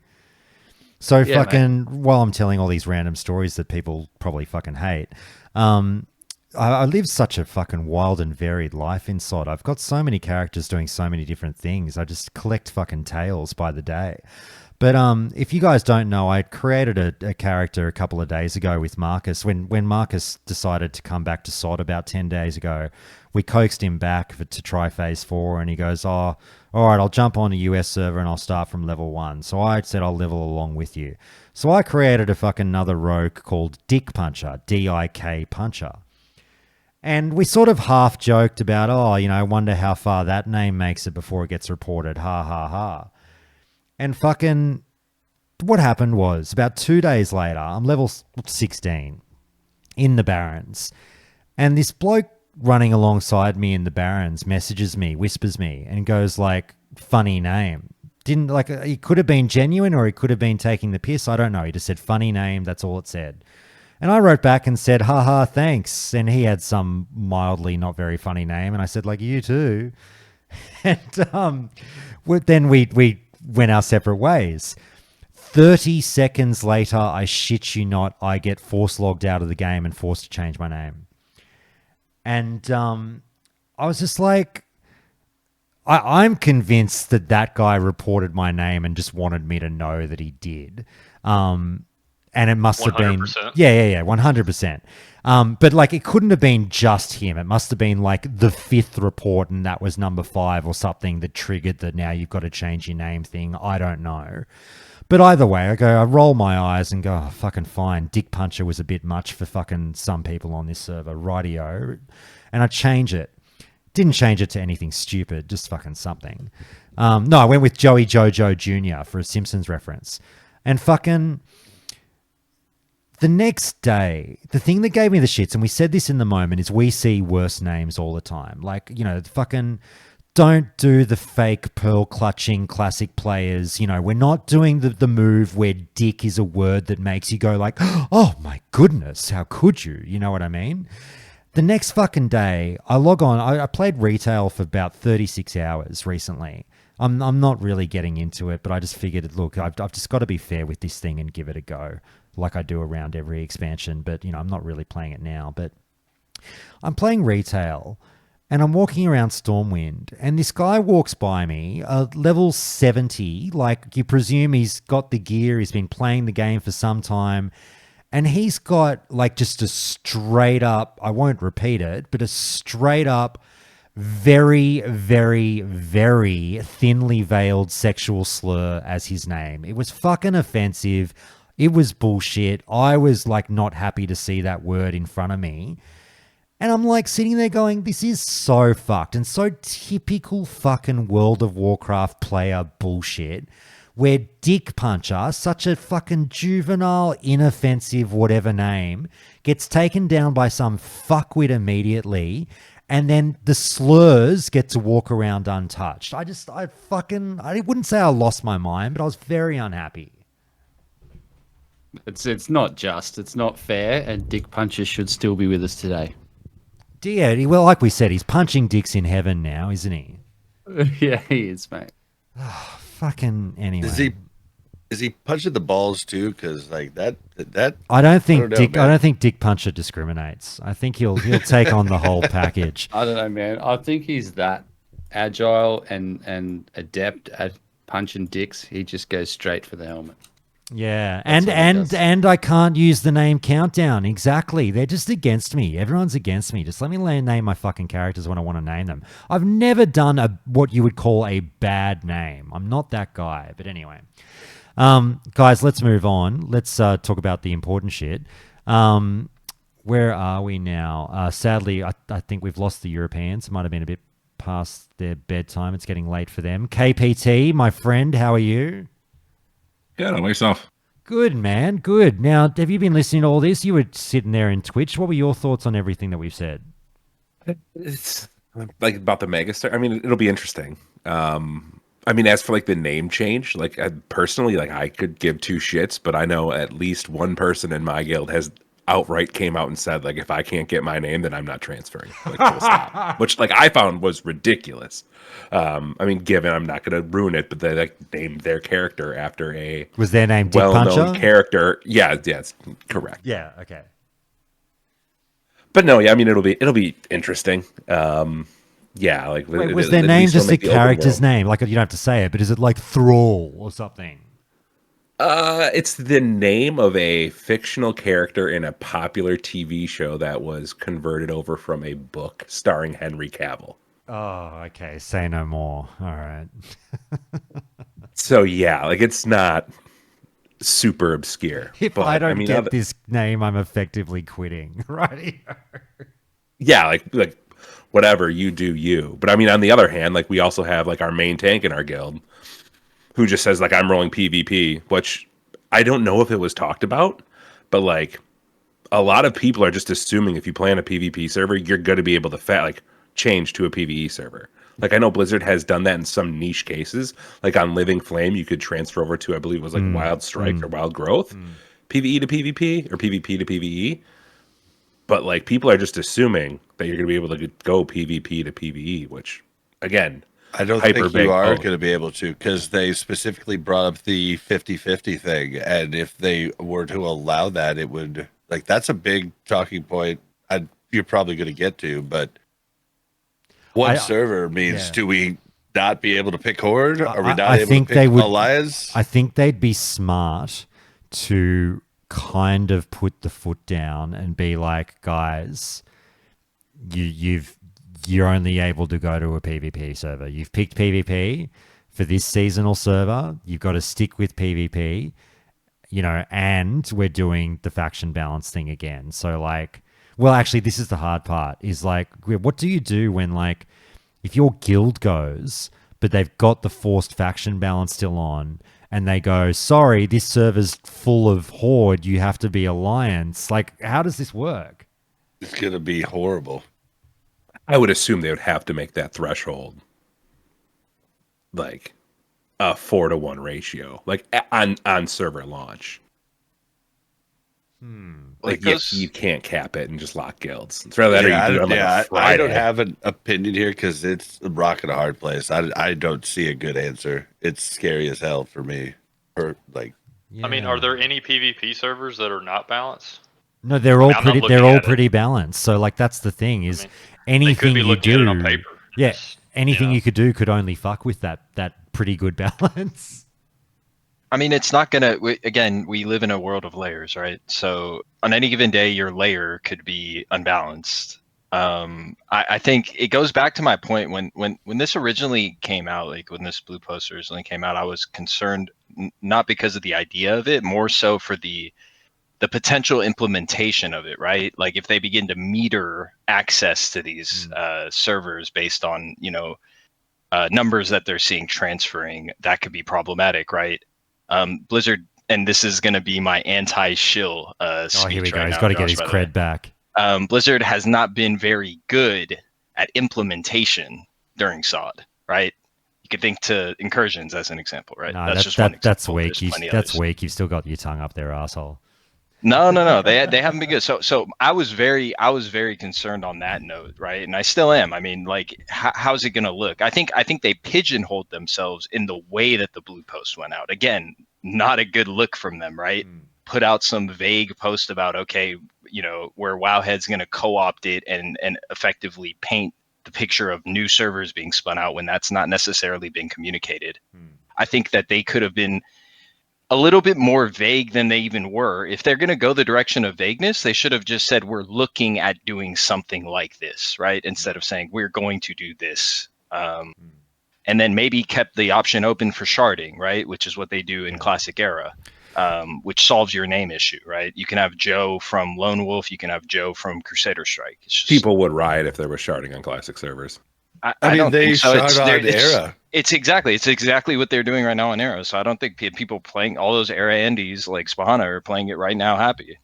I think they put out the vague post because they're waiting on Josh to do his episode of Countdown to Classic, where we all tell him how they should do it, right, Josh? Fuck that. They don't do anything I ask for. If they Well, did what Blizzard could do if they really truly are worried about like ratios getting out of hand is you'd have to open it like next week, but you could roll out like one server each week. So like one PvE server, one PvP server. You now get a transfer, and then you like the next week you stack another server on top of it. So it's not all just a mass migration of everyone going to this mega server. It's a slow rollout of people slowly trickling. And then you server cluster those. I see what you're saying. I'll just say if people think that anything gets done as a result of this podcast, I'll direct you to my fucking rants nonstop about graveyards and res timers I was half joking, but I do think that's why they put these vague things out instead of like lining it out. They want to see not just what a podcast says, but what the YouTubers say, what the forums say, what Reddit says, like what, different areas. They want to think on it before they actually give out their I guarantee full plan. Nothing should ever be done ever in a game because a YouTuber weighed in on it. I say that in all seriousness. Guys, let's move in a different direction if I can. I think we'll probably put that topic to rest. And I'm so sorry, Dale. I thought you might have headed off to bed, but you're still sitting there. I'll bring you back into the mix, mate. I might find out what your specialty is, Dale. I know you're fucking going hard in MC and everything with Arcos and the crew. What class do you play, Dale? Warrior. Warrior. Good man. Man. How about we start you off, Dale, on where I'll take this conversation next, which is I want to talk a bit about, now that we've had a few more weeks with MC and damage coming in and being reported on, and this will be right up Fred's alley of kind of like the balance and everything that we're seeing in SOD so far. I wanted to start a conversation about what people, where they're at with their class right now in Molten Core and what they might be hoping for in Phase 5 and moving forward. So I guess it's a very easy generic question for you, Dale. Are you happy with what your Warrior's doing in Molten Core right now? And you're doing your speed runs, your heat level 3. You guys kicked ass the other week. Do you feel like you're happy, or there's something missing that you'd like to see added in Phase 5, mate? Go for it. Warriors are okay. I mean, they could be top DPS, but we'll get there maybe. They are right now in the top 95%. Currently right now. I think the way the Molten Core plays, they're very strong. I haven't had a chance to play with the 6 set yet. I think I'll probably get it next week. and that adds another complexity to the rotation. But yeah, the rotation seems good. I think Warrior just struggles from the things it did in Classic. You know, it doesn't feel like a class unless you're in the raid environment with all the world buffs. You're kind of not even playing the game until you're in that environment. The buffs obviously help the class, and if I can only see them getting better. Obviously, they scale well with gear, but with all these new classes, I'm not sure how well everyone else scales. Maybe they'll scale even better than Warriors. I'm not sure. Well, is there anything you'd tweak moving into BWL right now to make it a bit more fun or enjoyable for you? Not necessarily. I think Warrior's strong because most of the pools are like generally like 2 to 5 mobs. If they made a new raid and like all the trash was like just a bunch of little like 20 to 30 mob pools, like kind of like Sunken Temple was, like I think they just fall off the cliff because obviously they're only hitting 2 to 3 targets at a time, and they excel on the 2 hit to the kind of whole W meta, hitting targets constantly. KPT, I'll throw it over to you. You're another fellow Warrior aficionado. Mates, Bob pointed out, and I had heard this, that Warriors were either rising to the top or, as he says, at the top now in the 95th percentile for these damage meters coming through. Mates, you cunts bitched and moaned for a long time, and now there you are at number 1. Can you tell all your friends to shut the fuck up? I mean, I can, but it's like Warriors are in a weird spot. It's like one of the classes where it has like the lowest floor, but also like one of the most complex rotations. And I say complex in quotations in SOD still. As well as we benefit greatly, I would say probably the most out of any class from a good raid. Like the lower the kill time, the better the Warriors get to parse. So yeah, like in the 95th percentile upward, Warriors will scale the best because the kill times on the bosses are far lower than even like your just regular Heat 3 guild running through MC. So, I mean, if you look like just at the the top end 95 plus, and then like the bottom of the barrel of Warriors, I believe it's like one of the, if not the highest delta in the game of damage being done. So like, yes, I mean, most Warriors need to just shut up because, like, you're not playing the class correctly anyway. So, like, get better at the class than start complaining about, like, things that actually matter. But, I mean, I would be remiss to say, like, if it's not, again, this is going to sound, like, awful coming from a Warrior, if it's not really goddamn annoying using 4 global cooldowns to just pop every cooldown I have. So, like, then it's, like, pre-pop. Like, it's a whole thing. But I mean, so is that something that you would tweak for quality of life moving into Phase 5? For a Warrior, I mean, yeah, if Blizzard would want to take like Recklessness and Death Wish and Rampage, as well as like Blood Fury off global cooldown, like that would be really cool. Oh my god, that would be. Oh. I would love that, but I could see classes it would be being like OP though. Oh yeah, it would be like. But it's just like right now, it's just annoying, like having to pop all of these pre-pull and like with the way the orc ratio works, and this is very into the weeds. What about like, you have to pop certain cooldowns before you pop in a certain order? Correct. Yep. Like you want to pop your Diamond Flash so you get more attack power. You want to pop Rampage so you get more attack power, and then at that point you can pop your orc ratio because then that's snapshots since it's percentage based off of your total attack power with those buffs that are in turn giving you like it's. Well, you stuff know, like that where it can get annoying. You ask for the world, you get nothing. If we're at the negotiation table, I got to give you a little something, you got to give me a little something. If you had to pick one of those to be off the GCD, what would be your favorite? That's a really good question. If I had to pick one, probably Wreck. Probably Wreck. Yeah. Dale, what was your choice, Dale? Death Wish. Death Wish off the GCD, yeah. Kick off GCD. No, please. if you're a Warrior, you're Chad. You guys picked don't all kick. the wrong answers. Kick. Like, do your raid a favor so you don't have the worst kicks in the game. No, but they're talking about have your raid. No, you don't kick, and it's not a problem. It's a beautiful thing. See, that's why. Yeah, Dale, I should point out. Warrior, so I mean, Dale, I should point out that fucking you guys had a hell of an MC the other day when you gave your first effort in on a speed run. What would you pull in? 39 minutes? I'm completely getting it wrong. What was it? I know it was second in the world. I'm not exactly sure what the Right. time was. You've had another run since that one, yeah? Yeah, we'll not talk about that. Oh, did it not go well? No, I think we peaked. You peaked too No, early. I think we have peaked 100%. Right, yeah, but you're like ubiquitous in high school. Gotcha. Yeah, Oi. we wiped on Gar. Fucking delayed reaction there, Yubi. Um, Can't have my hand on my mouth. Get it off your dick, you fuckwit. Fucking Dale, so tell us a little bit about that very, very fast run that you did that got second in the world at the time. I think obviously now the speed running game is on. It sort of kicked off with fucking oh my god, what's the name of the guild? I've forgotten. Morgan's Guild. Cheers. Yeah, Cheers. It ran in. Then other people started doing it. Now the game is certainly afoot. I think Cheers has come in again with a 31-minute run, something like that.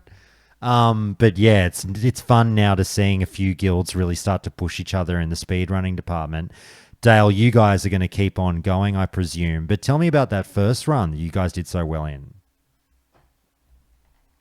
Yeah, it was just a usual Arcos saying that, guys, this is not a speed run, but we kind of just went at 99% the entire run, and it kind of just was a speed run. But he kept telling us it wasn't a speed run throughout the run, but it definitely was. Yeah. No, it felt good. I'm a bit of a I'm weird in the fact that I would rather I've listened to the past few podcasts and like telling or people saying that they want the raids to be hard and like only the 1% should be clear and the highest difficulty. Oh, I hate that. Like in my ideal world, the raid is easy and the speed is the difficulty rather than the bosses or the wipe potential. Oh, how do you get along with Arcos then? He doesn't feel that way, does he? I just tend not to talk to him. Oh, good. I was going to say you've got many countdown listeners right now who are going to be hanging on your every word of the answer to the question I'm about to ask you. Mate, Arcos has gone to bed. It's just us here. Can you tell us a fucking few dirty stories or tell us what the real Arcos is like? Is he a cunt of a GM? No. No, don't say it. Dare not speak up to the fearless I was leader. gonna say, next question: is your guild loot council by chance? Yeah, but I'm friends with the other officer, so that's all good. Gotcha. It all makes sense now. Very good. Oh dear. All right, he won't give anything up on Arcos. Fucking Jesus, we got to get him somehow. Boys, we talked about the Warriors. I want to keep moving. Fred, let's quickly do your shaman. The damage is starting to, we're getting more and more samples come through. What's your read now on where your class is at?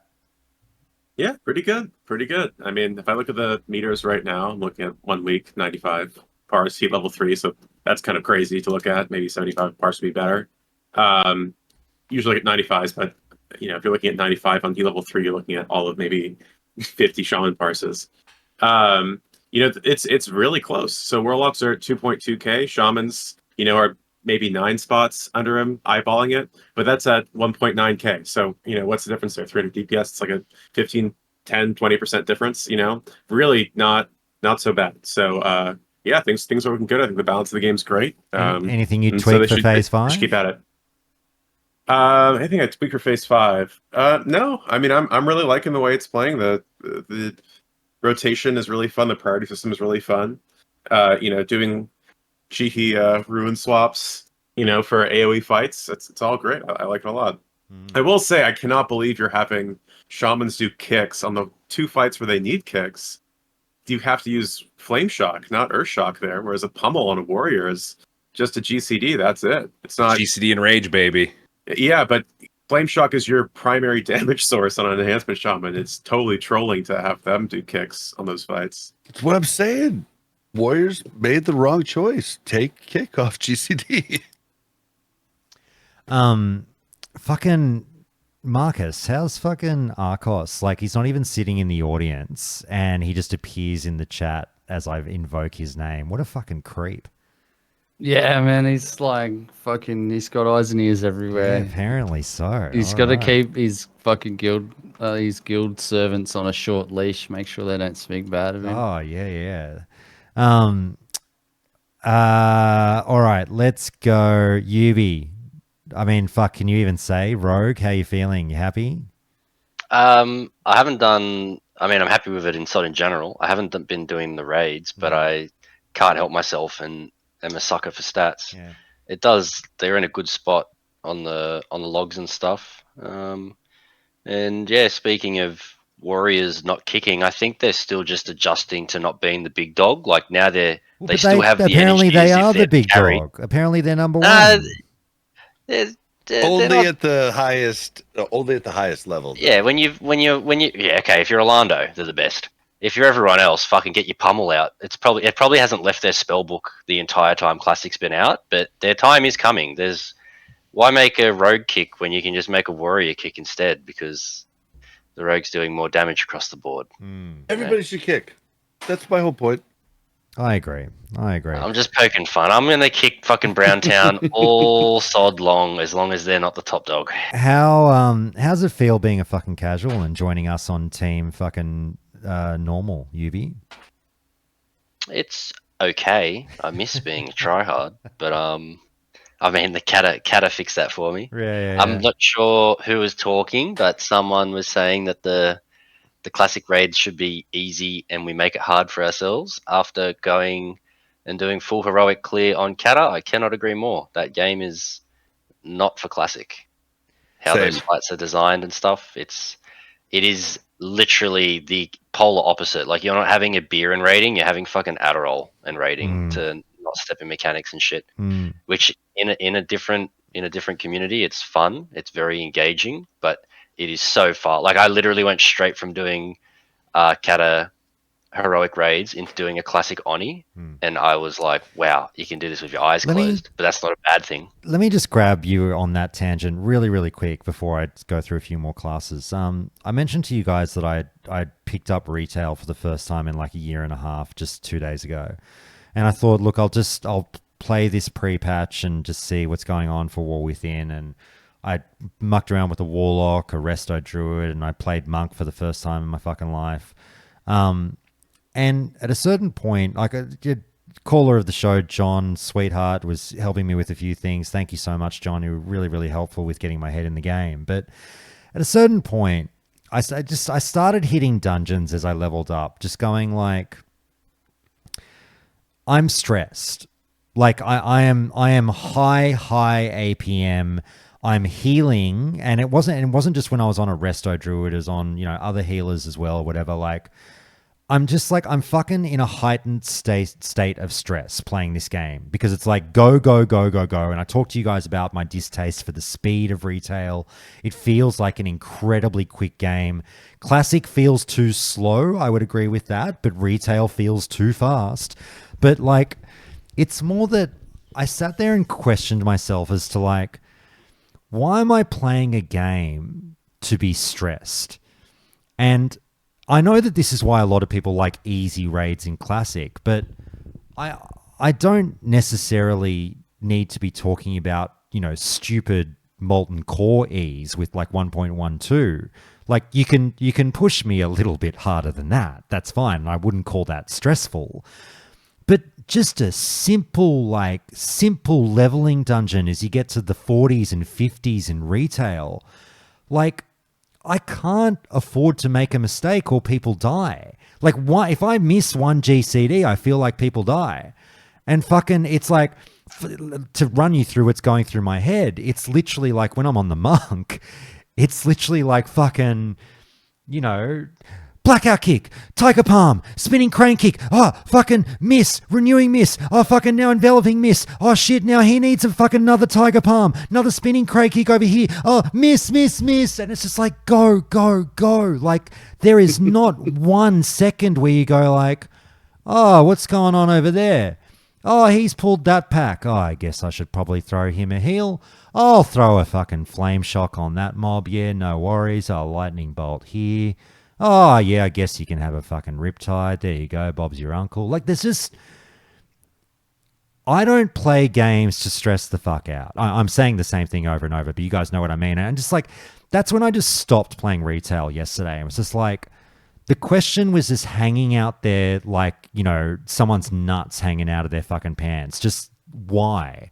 Why am I playing this game? And I couldn't answer the question. So that's when I stopped. I'm like, if I don't have a definitive answer as to why I am playing this game, then that's when I know it's time to walk away.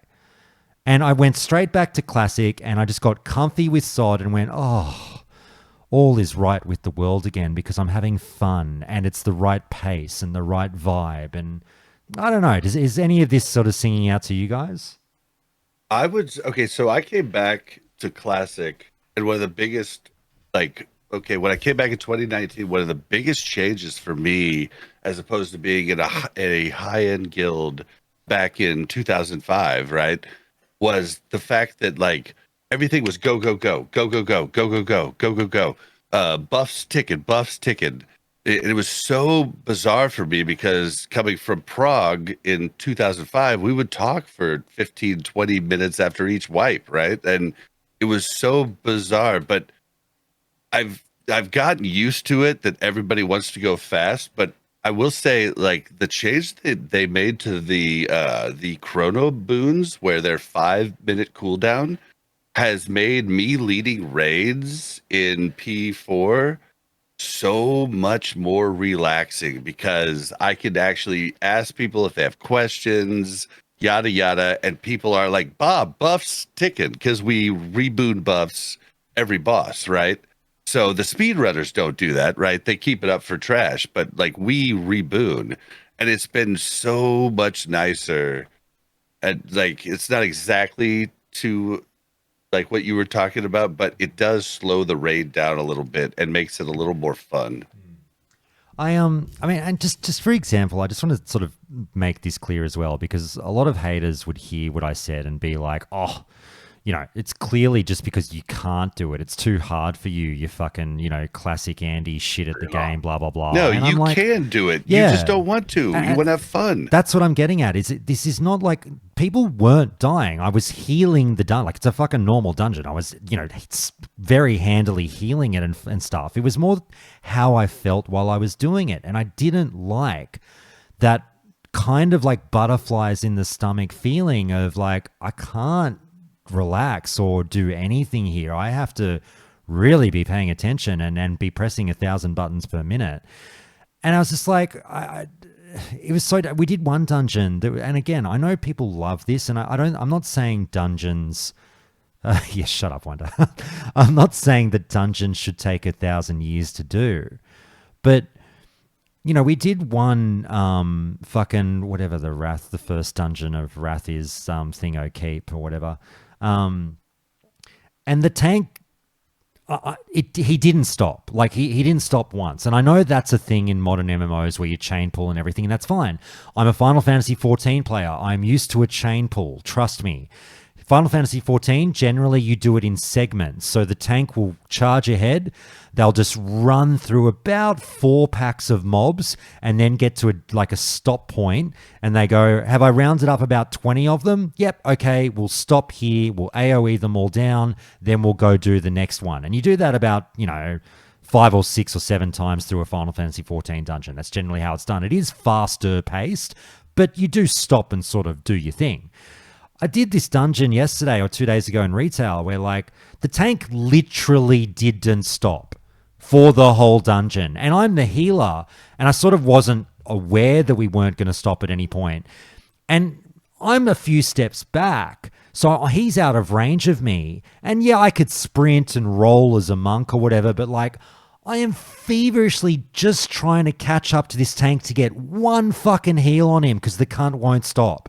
And I'm like, you're literally ranging me, bro. I cannot catch you. Didn't stop all the way through. Let's go, go, go. It was the most stressed I've ever fucking been in a game. And I just said, what am I doing this for? You should try not healing. Well, yeah, and as Wanda's saying, they don't need your heals, bro. Tanks are gods in fucking retail. Like, I get all that. And I get that you do more damage. I mean, fuck, my monk was topping the damage meters as a healer. And I know that everyone goes, that's monk, baby. And it was fun and everything. But it was also like, I don't know. It's just weird to kind of like, no, he still needed the heals, definitely, but nowhere near as much. But I don't know. It's just like, I don't need to walk through mud through my dungeons, but I don't want to turn the fucking treadmill up to 20 miles an hour and be sprinting at the gym like Usain Bolt with everyone watching me weirdly. Do you know what I mean? Yeah, it's just a different kind of game now. Like, it's I can appreciate it, but I mean, I don't heal. Healing is fucking. I don't know why they do it, but I'm glad they exist because I would never. But You're it's just welcome. different. It's a different it's just a different ballpark entirely. But there is it's funny we can say, oh, it's all go go go go go, but then at the same time you play classic. It's not like you speed run here. The speed run guys could probably go do retail mythics and be like, yeah, this is wicked, like mythic dungeons, because it's the same fucking vibe. It's just you're jacked up and want to do shit quick. It's a fun way to play the game for some people. Yeah, Mel, I wish Mel was on this call because she has this gripe a lot where she's like, "Yeah, you guys were having a good time, weren't you? Yeah, didn't think about what the healers were doing, frantically drink walking and everything else." And so a lot of people don't think about like their fun is propped up by other people's pain. But I love being pushed as a classic healer. I really like being part of a bad, well, to a certain extent. I sometimes like being part of a bad dungeon group because now you get pushed as a healer and you are going like higher APM and you're able to show off your skill and go like, whether or not these pricks know it, I just saved their fucking asses. I just don't like the insane APM and pressure. Like, I don't know. But anyway. I mean, look, this is not a shot at War Within. It is me saying it's not my game. Okay? I've just really come to realize that this is very unique to retail World of Warcraft. I enjoy other modern MMOs. Retail World of Warcraft is it's almost its own genre at this point. It is so different to anything else on the market, in my opinion. It is Ian being the biggest brain in 2004, 2005, like classic vanilla, and him being hired and making things that he would be able to kill. Like I think that's the biggest thing. Like, and he's still there creating encounters, but the people that are left there like those. So it's probably fine for that game, right? Oh, look, just not War, for classic. War Within is going to do incredibly well. A lot of people are hyped for it. I bid them good luck on their quest for adventure. I'm kind of personally resigned to not falling down what I call, the World of Warcraft life cycle again. I'm just going to stick with my happiness in SOD. But anyway, that's the whole point of having all these options. Is they're like, cool, you don't like retail? No worries. We've got 5 fucking classic options for you, which is wonderful. Guys, we'll move around. Bob, didn't get your take on the Rogue. How are you feeling? Any tweaks you'd like to bring in for Phase 5? Man, I'm loving the Rogue, to be honest. So it's been like hit or miss throughout SOD, but right now the Rogue feels, I played a little bit of Kata. The Rogue feels very similar to Kata. Definitely not the same. It's more, it's just like you just have more things to do, and you have more things to do to think about. Like you've got your poison knife. You've got all these different things, and it feels good. Like you can switch a round. Like I use a backstab spec for dungeons. I use a backstab spec for PvP. The mutilate spec is interesting, and I haven't played around with it too many things, but basically, from what everybody, the rogue community has like figured out, and by the rogue community I mean Simonize, is that use the same spec for both non-dagger spec or dagger spec. A non-dagger spec would be using the Sinister Strike, blanket on the name of the bleed strike that you get. Saber slash. Saber slash. Yep. So like you use the same spec, but you use different runes. So you could like try out on different bosses, or even if you get even more sweaty, you could find out that daggers are better for this boss, or saber slash is better for this boss. Like it's really cool. And you also change out in the two different specs, you also change out runes for different bosses. Like you do want shadow step for like a Gar, right? Or like a rag, possibly. Like, or just it's really neat right now. I'm literally having a blast right now. So, but I can't speak to other because like I was playing a ton of tunes all through SOD, and with each phase coming out, I dropped more and more of them, and now I would be playing two tunes right now, but I stupidly decided to run a raid, and therefore I need to make sure that my character is setting example by by my actions. So I need to make sure my character has everything it possibly can. I also need to help people when they need to get different fire res. So I've basically just turned to just one tune. Yeah, so no. Rogue feels great. I don't know about any other class. That's okay. That's good. Don't do what I do and have 6 turns. Trust me, it's not good. Fucking let's see here. Boonja, what are you playing? 2 characters right now. I was gonna go into it with just one character, but yeah, I main a hunter. But I always have mained rogue my whole like WoW time, right? So But you're maining hunter at the begrudgingly moment leveled it now, up. are you? Say that You're again. I'm maining sorry. hunter at the moment now, are you, inside? Yeah, and I have a couple of things I would say about hunter. Go I for mean, it. they do great damage, right? But to me, the playstyle is kind of like left wanting, right? Like it's a very, how do I say I this? presume you're talking about range. Yes, Yeah. range. I don't think many people play melee, Just weirdos, though there are just people that weirdos do. like me. I still love Melee Hunter and will vouch for people to give it a try. Yeah, so I'm different than you. I was playing range like back when range was really bad in like phase 2 and so on. But so range hunter does great DPS, but it's just a very kind of I guess chill rotation. You just shoot trap, shoot shot, shoot trap, shoot shot. I don't really like that there's no like run and gun to the feel of the hunter anymore. It's just kind of you really don't want to move. So a mechanic will go over you. You're like hoping your healers will just heal you through that, so you don't have to move and lose your turret mode, I guess. Yeah. Sniper training.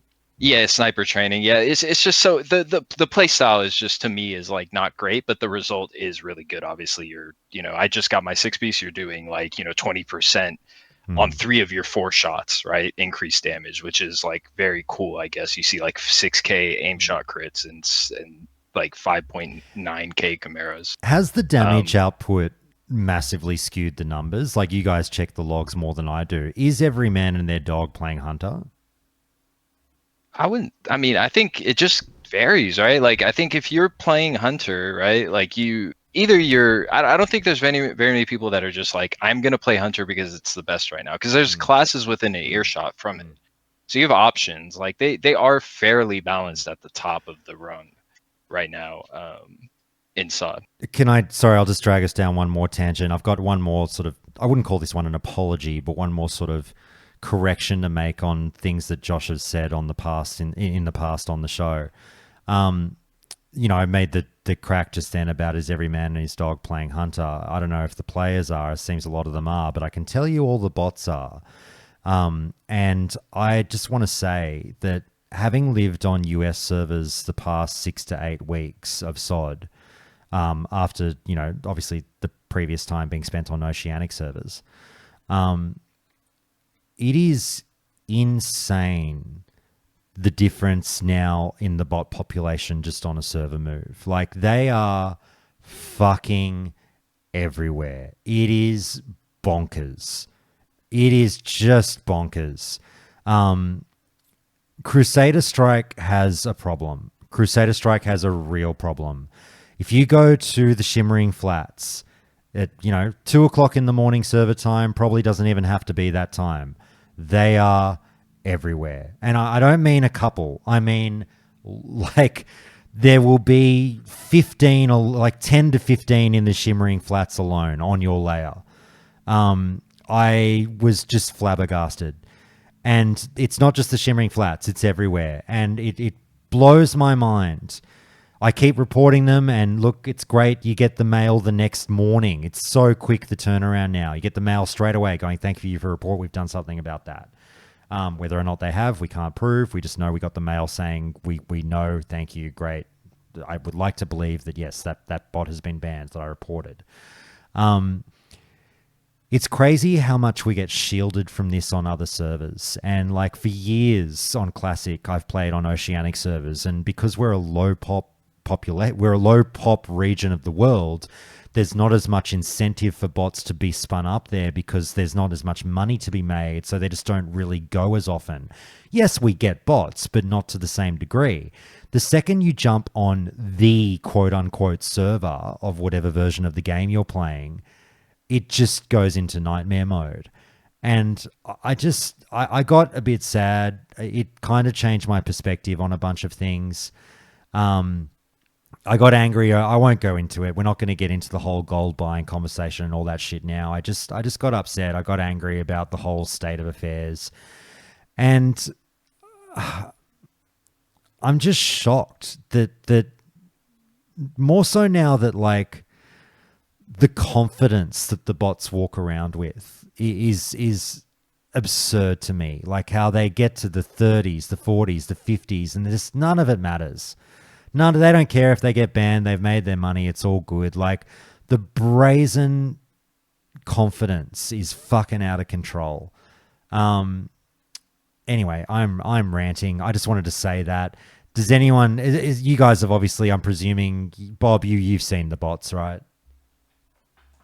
Yeah, I mean the bots are there. Like there's some summon bots, and then there's some not. Like I'll try to not pay somebody sometimes, and sometimes it works, and then sometimes they're like they're like asshole. I'm not a bot. No. On that, can I jump in? I get a little bit bent out of shape about this. I'm happy to be told I'm wrong on this one, but I think the word bot gets thrown around a little bit casually. Like my interpretation is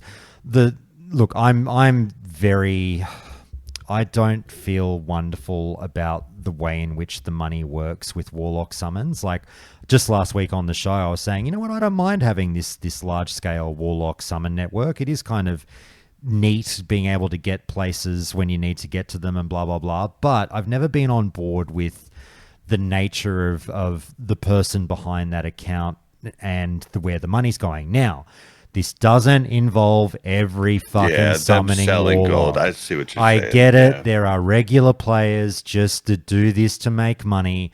And this goes out to fucking Tito, who gets fucking explodes every time that I accuse, that I throw the blanket over the Warlock summoning network and say, there's a lot of shadiness with this bullshit. And he goes, no. And sorry to put the voice on, Tito, but I will put it on a little bit. No, I know so many guys that are honest fucking WoW players that make their gold that way. Fuck off, Josh. You can't throw them all under the bus. But he does acknowledge with me that obviously there are some bad actors. I think we probably just disagree on what percentage of the Warlocks are the bad actors. I am very much of the opinion that the bulk of the Warlocks you see advertising incessantly in chat that we were talking about earlier are doing rather nefarious things with that gold. I have nothing to back that up. I can't prove it. You can tell me I'm a fucking idiot because you sell them legitimately. I don't care. I think what I think. You're not going to sway my opinion on this. The gold selling market is huge in WoW for a fucking reason. It's like the move where everyone buys gold, but then no one admits to it. Oh, so then who's buying all the gold if apparently no one does? It's that old chestnut. So if everyone's a legitimate Warlock seller, then where are the bad ones? Oh, they don't exist. Yeah, okay, rightio. Anyway, I'm rambling, but what I'm getting at is, I don't think they're bots. Like that is an actual person clicking. Now, I know they have scripts and weak auras and everything set up for auto invites, but that is an actual person, I believe, unless I'm told otherwise, getting you that summon and collecting your money and doing all the thing. They're not a real WoW player, if that makes sense. That's a gold farmer who doesn't know the fucking back to the front of a PC, but has been instructed on how to sell golds in a game and make IRL money, and that's what they're doing to make ends meet. Does that make sense? Yeah, it's very possible that there's, you know, a very small percentage of the warlock summoning groups. I know for a fact in Classic 29, or it was 2020 at that point, I had a group of 3 buddies that actually did the DMF stuff for 3 hours a day, sold DMF buffs, and they were able to like bank themselves up a bunch of gold, and then they stopped. Problem is that the majority of the people aren't doing that. If like we had this one guy on Crusader Strike, and I'll be honest, I miss him. He did Winter Spring, Silithus, he did all the ones that he did. He did 2 other ones that you need to get to. I can't. Gadgetzan? Yeah, Gadgetzan, and then he did one other one, and he literally had all these accounts, and you would join, you would say where you want to go. He's like, all right, log it over. But there's no way somebody's setting up that type of network, to just make gold for them. I just want selling it. I just want 50,000 gold because in WoW. Yeah. So I do definitely agree, and there's very few cases where it's like some dudes being like, all right, we're gonna do this 2-3 hours a night, the 3 of us, and like that's cool if they do that, but then they can't keep up with the people that are doing it as a career to make money. And so I do definitely see that. And although it's I do kind of like the summoning stuff, because it's like, oh, I'm a big baller. I could just, go wherever I want when I want, but not everybody can do that.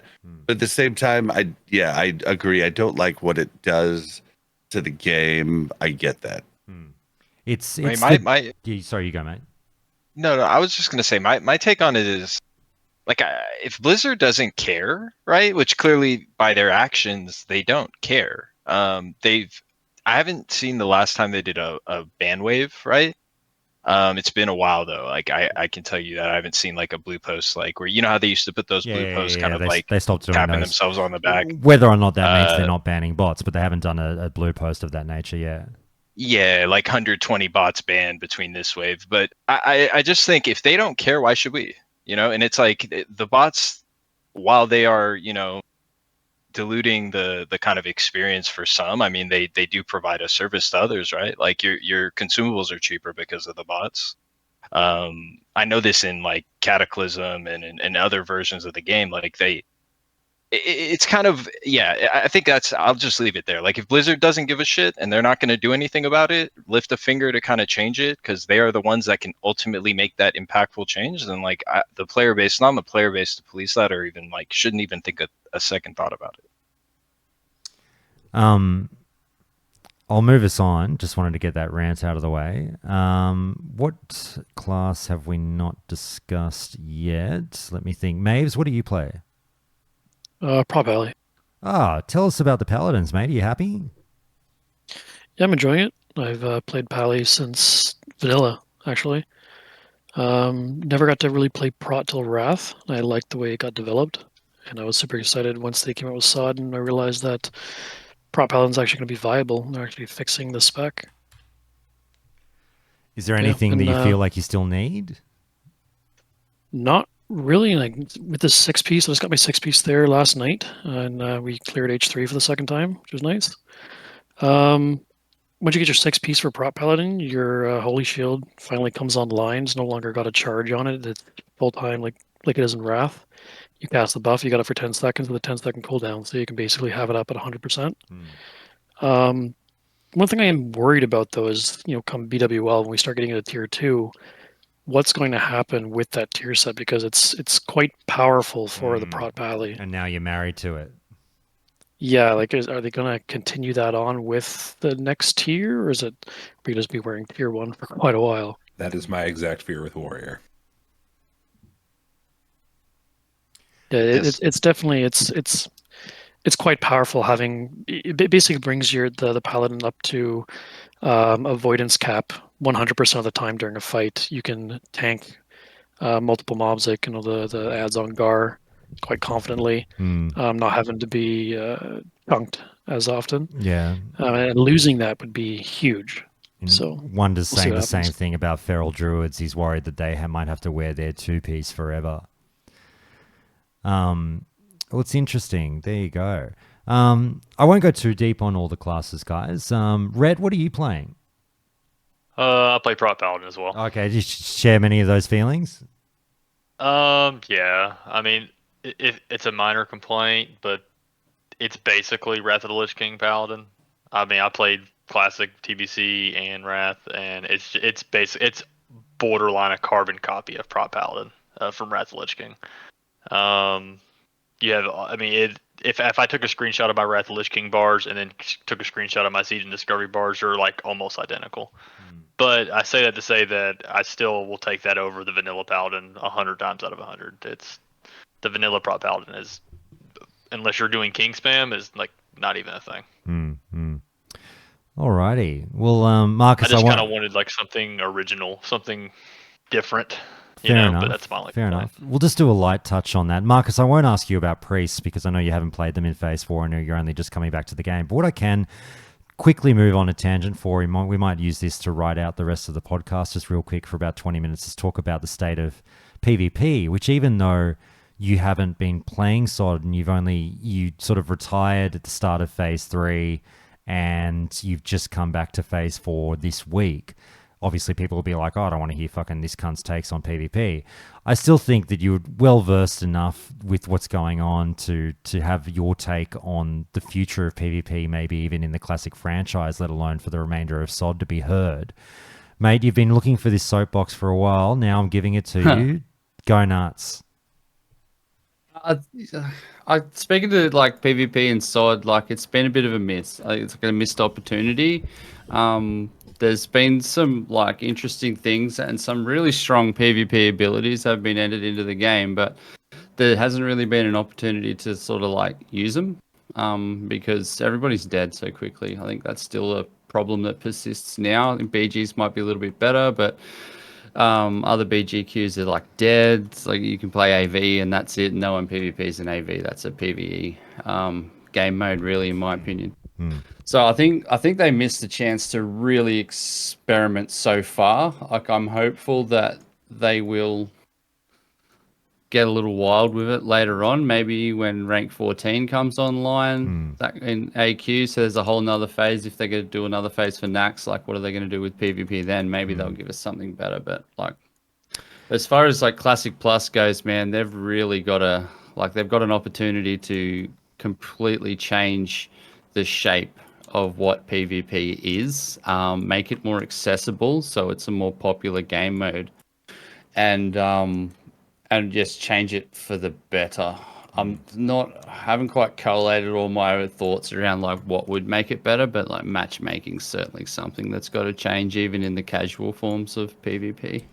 I don't think we've talked about it enough on this show about the state of Battlegrounds. We've lightly danced around it in previous episodes as people have sort of said, oh, give us the Stranglethorn Lumber or something from, the BRE event and all that kind of stuff. But like, it is a huge unspoken shame, at least on this show, what's going on now where for weeks now it's been that no war songs are popping, no Arathi Basins are popping.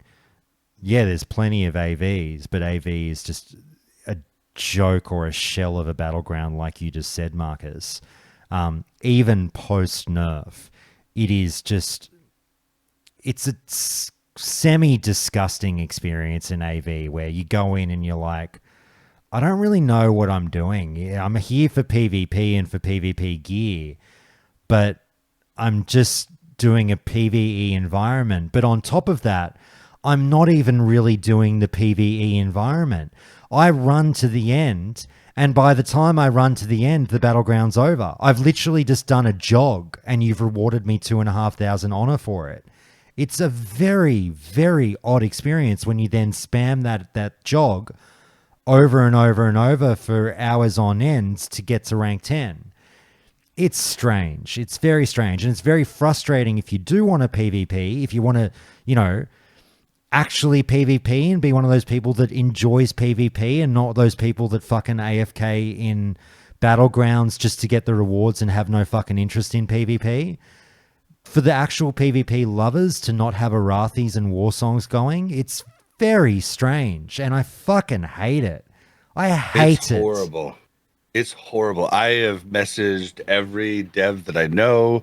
I've been begging with them for ever since P4 came out. Even in SOD Phase 3, when there was nobody playing, there was still 3 to 4 ABs and war songs going, and it sucks But right now. It is literally deleted content. It's gone. It is no different to then a dev effectively making the decision to remove them from the game. Hey guys, what do you think for 2 months if we just take Warsong and Arathi and delete them from the game? That's effectively what you've done. If you did that, if you wrote a blue post and said, we're deleting Warsong and Arathi for 2 months, the player base would lose their fucking minds. We've got the same result. We just don't have the blue post saying we've decided to delete these battlegrounds. I get irritated. I think it speaks to a deeper seated issue that what's on offer kind of sucks. Rock Mountain. What's on offer in classic, like overall era or however you look at it, just kind of sucks for the average player. And that's where the changes need to happen, and we'll probably see less of what's going on now. Yeah, that's kind of my opinion on it, I think. Yeah, I think they just honestly showed us what their priorities were, right? Like they have a limited. Everybody says this. They have a limited bandwidth, right, as a dev team for Classic, and I just feel like they've focused a lot, if not all, of their kind of focus has been on PvE, which WoW is a PvE game. PvP is like a mini thing in WoW. It's a mini game within. Not to denigrate like people who enjoy PvP. I love PvP, right? But that's not everybody, and I think they're trying to pander to the wider variety, right? And I just think they could have done something simple, right? Like rewarding people who go into these battlegrounds. Like say put reels, right? Give people reels for queuing an AB or Warsong goals. That would have, I think, right, brought some people back to it. Yeah. Do something like that. I've said this. Yeah, I've said that many times over the last month. Definitely, I like that idea a lot. Like anything, man. Like make the marks be able to be turned in for something, right? Like Yep, I've talked if about you get that all too. 3 marks, you can get something cool with it, right? Like these are things that I think are low hanging fruit, not very hard to implement, but it just takes them to focus on it and make it a priority, right? Yeah, I'll do you one better. How about like, I don't know, you get 1 real and fucking some of the opposite battlegrounds currency. Like if you do a war song, oh, thanks for doing that war song, Gulch, mate. I know it seems low, but here's 1 real coin and here's 200 Stranglethorn lumber or some shit like that. Do you know what I mean? Here's something cool. Or go ahead. Bob. Yeah, I was gonna throw it in real quick. Or you like you look at the BG that's queued the least, just like they did with random dungeon finder when there wasn't healers or there wasn't tanks, but you look at what's queued the least, and then you offer a short time bonus box that comes with different things, happy meal, and then there's gambling involved too, which everybody seems to love. Right? Just give them the real box, the box of goodies you get from turning in 5 reals. Exactly. That would be cool as hell, and then it gets people in to less popular, BG at that point. This might even be harder to implement, but imagine a world where they rewarded in-game achievements within a battleground. So like you're the person who capped the flag, right? Like you capped 2 flags. Make it a threshold, right? Like you capped 2 flags, or you defended 2 bases, or you assaulted 2 bases, right? You get something extra for Oh that. God, that would be the Something dream, and like that, actually right? make Like people play the objectives. yes, correct. Like push people to play the objectives the way that the game is meant to play. Like in AV, for example, right? Like we all just base rush, right? Like that could have been changed, Oh, right? I'd They love could have been that. Here's incentives. some bonus honor because you killed the opposing flag carrier while they were still Yes, in your flag room trying to get out. get creative. I don't like have to imagine that world. Like it already exists. But like in the context of the modern game, there's been a paradigm shift in PvP and modern, which I think is beneficial and should 100% be pushed into Classic Plus. And that is moving away from the deathmatch and into objective based gameplay and rewarding those who play the objective either via winning the match or by little extra incentives that you guys have mentioned here. Great ideas, and I think that like we shouldn't sell ourselves short. Like if we want PvP, if people want really good PvP, we need to just be adamant that we want to see that paradigm shift into a better game mode that's more accessible to the average player. And I'm sure like if they make it good, the average player will enjoy it and not complain that they feel like they have to do this for PvE rewards or whatever. Well, to be fair, isn't that why Warsong and Arathi work so well as OG battlegrounds? Because they're just foundationally built around 2 very simple objectives, one each, being capture the flag and sort of, resource management or capture the base or whatever. They're not, even though there's a lot of death involved, they're not deathmatch battlegrounds. Yep. And like they've changed like for solo RBGs, right? In the War Within, they've changed how the game modes work. Eye of the Storm is a great example because you can have those solo player hero moments in that game mode with how it works. Like they lock certain bases and they work on a rotation, and you can essentially swing a game by yourself if you're good enough and know how the game works, which I think is fucking fantastic. With PvP and Classic, McGahan's brought it up kind of in the chat, but I was going to mention it, is do you think, like we do say that we optimize the shit out of the game, but would we still be so hyper driven to absolutely min-max honor per hour if we weren't stuck in this shitty, I must meet my threshold this week or all this is for waste? I thought that was a really interesting question on your survey, and this is a great time to bring up. Everyone, Ubiquitous's survey is done, his big Classic Plus survey that he's been working on. He wasn't overly stoked with Blizzard's shot at it, so he wrote his own. I did it this morning about 2 hours ago on stream before we started recording the podcast. A lot of really interesting questions in there. This is one of them that I wasn't expecting, just asking about the nature of PvP and the honor system and what would you want to see change. So I'll let Ubi take it away, but I'll just plug again, guys. The link is in the Discord. Please, everyone, go hit up the announcements channel. You'll find he's posted it in a lot of channels, but the link in the announcements channel is an easy way to find it. Just click the link. It's a Google Doc. Take fucking 20 minutes, have a coffee, fill out Ubi's survey. It's a bit of fun. We'll go through the results eventually on Countdown, but I'd love to see, at least a few hundred of you out there go out and help him out and fill that out. He's put a lot of love and time and effort into it. So if you like Ubiquitous on this show, give him a fucking old tug and, kiss on the cheek and do his survey for him. Ubi, sorry, take it away. I liked this question about what do you want to do with the honor system? Yeah, so at the moment, it's how I play. I just want to do whatever is the most efficient. But, if it's a difference between I could play for 8 hours doing a battleground that's significantly more fun because all my progress is kept. Like if I get 1k honor, I log in tomorrow or weekly, whatever you want to update it, and I am literally 1k closer to rank 14. And it's like a static farm, like farming a rep to Exalted, for example.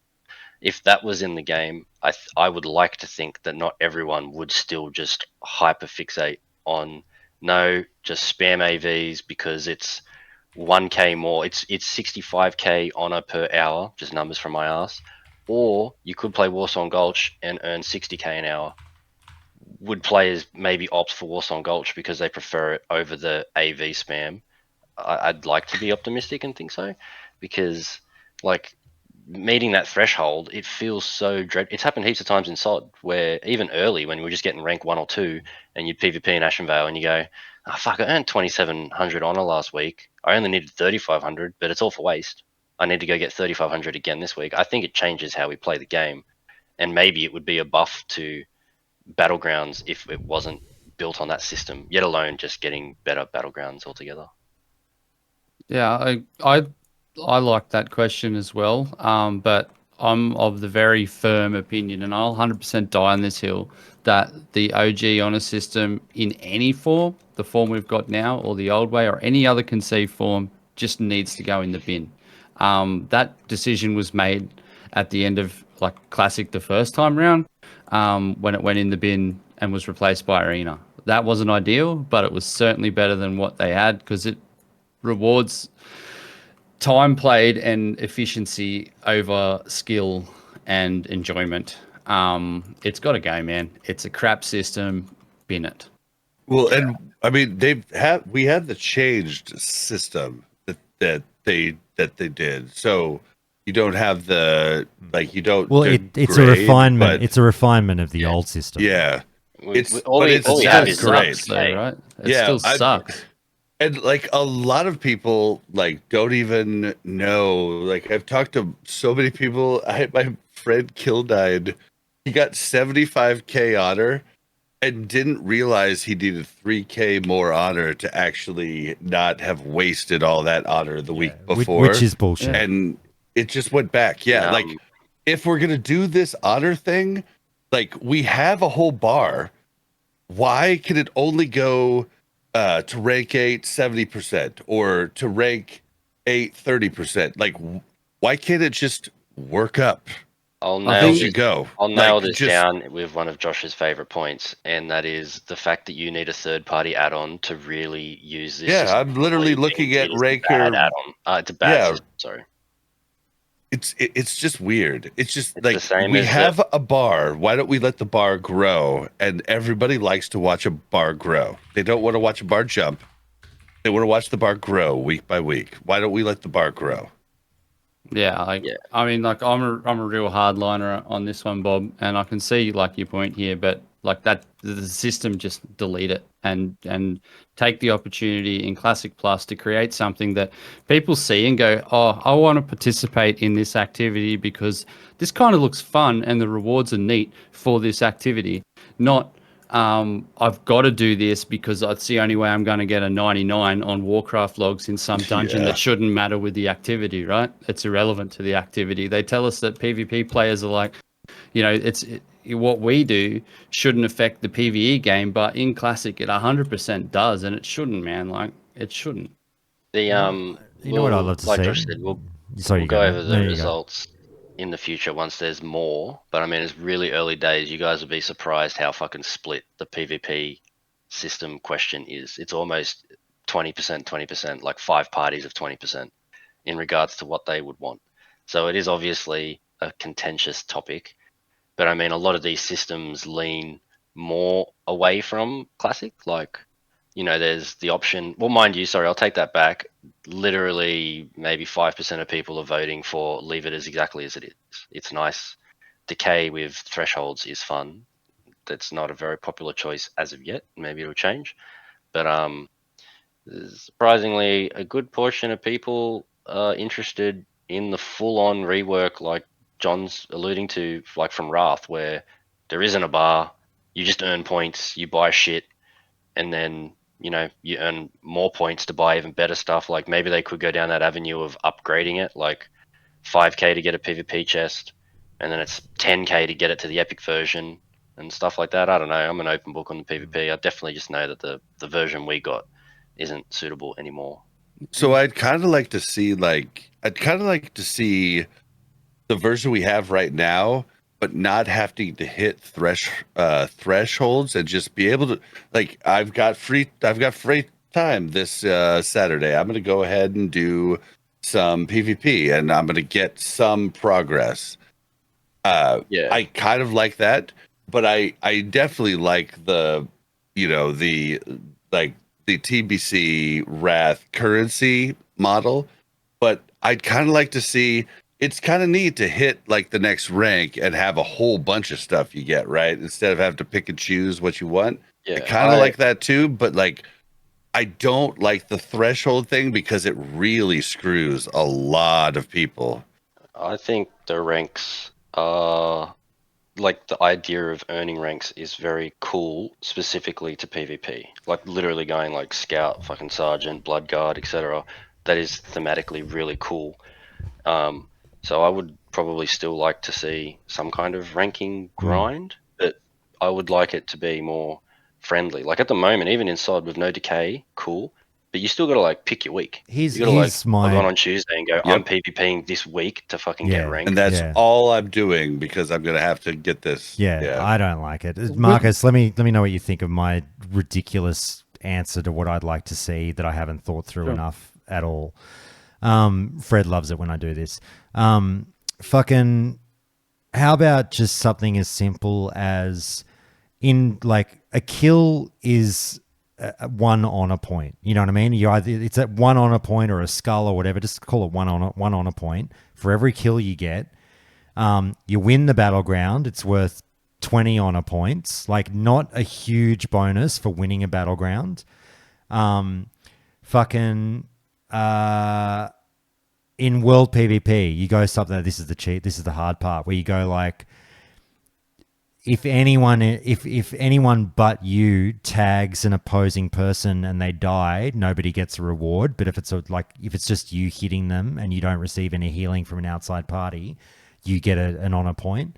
But what I'm getting at is more that like you have single honor points adding up for, so just how many kills have I gotten? And there's a vendor that's just like got all the goods on them. And it's just like, I just sell this for X amount of honor points and you can get it at any time. All you have to have done is amounted the currency and I sell it all. I've got the weapons, I've got the gear, I've got whatever you need. You decide what you want first. Do you want to save up 200,000 for the weapon? You can do that and get it first. You know what I mean? Like just do a simple number that you just, something you're building towards. Yeah, that sounds pretty similar to what kind of happened to the honor system post OG Classic in TBC and whatever. Oh, there you go. I mean, like that's fine, but I still like what's frustrating me is that we're just not thinking big enough and like how much of an opportunity this is to create a game mode that's more engaging and with fun rewards. Like I feel like the community as a whole is kind of sleeping on it, and this Classic developers are sleeping on it as well. They did try some big stuff, but I got a dip, but I appreciate you guys going over it. I'm already fucking heaps keen looking at the responses. It's going to be a lot of fun to go over. How many have you gotten so far?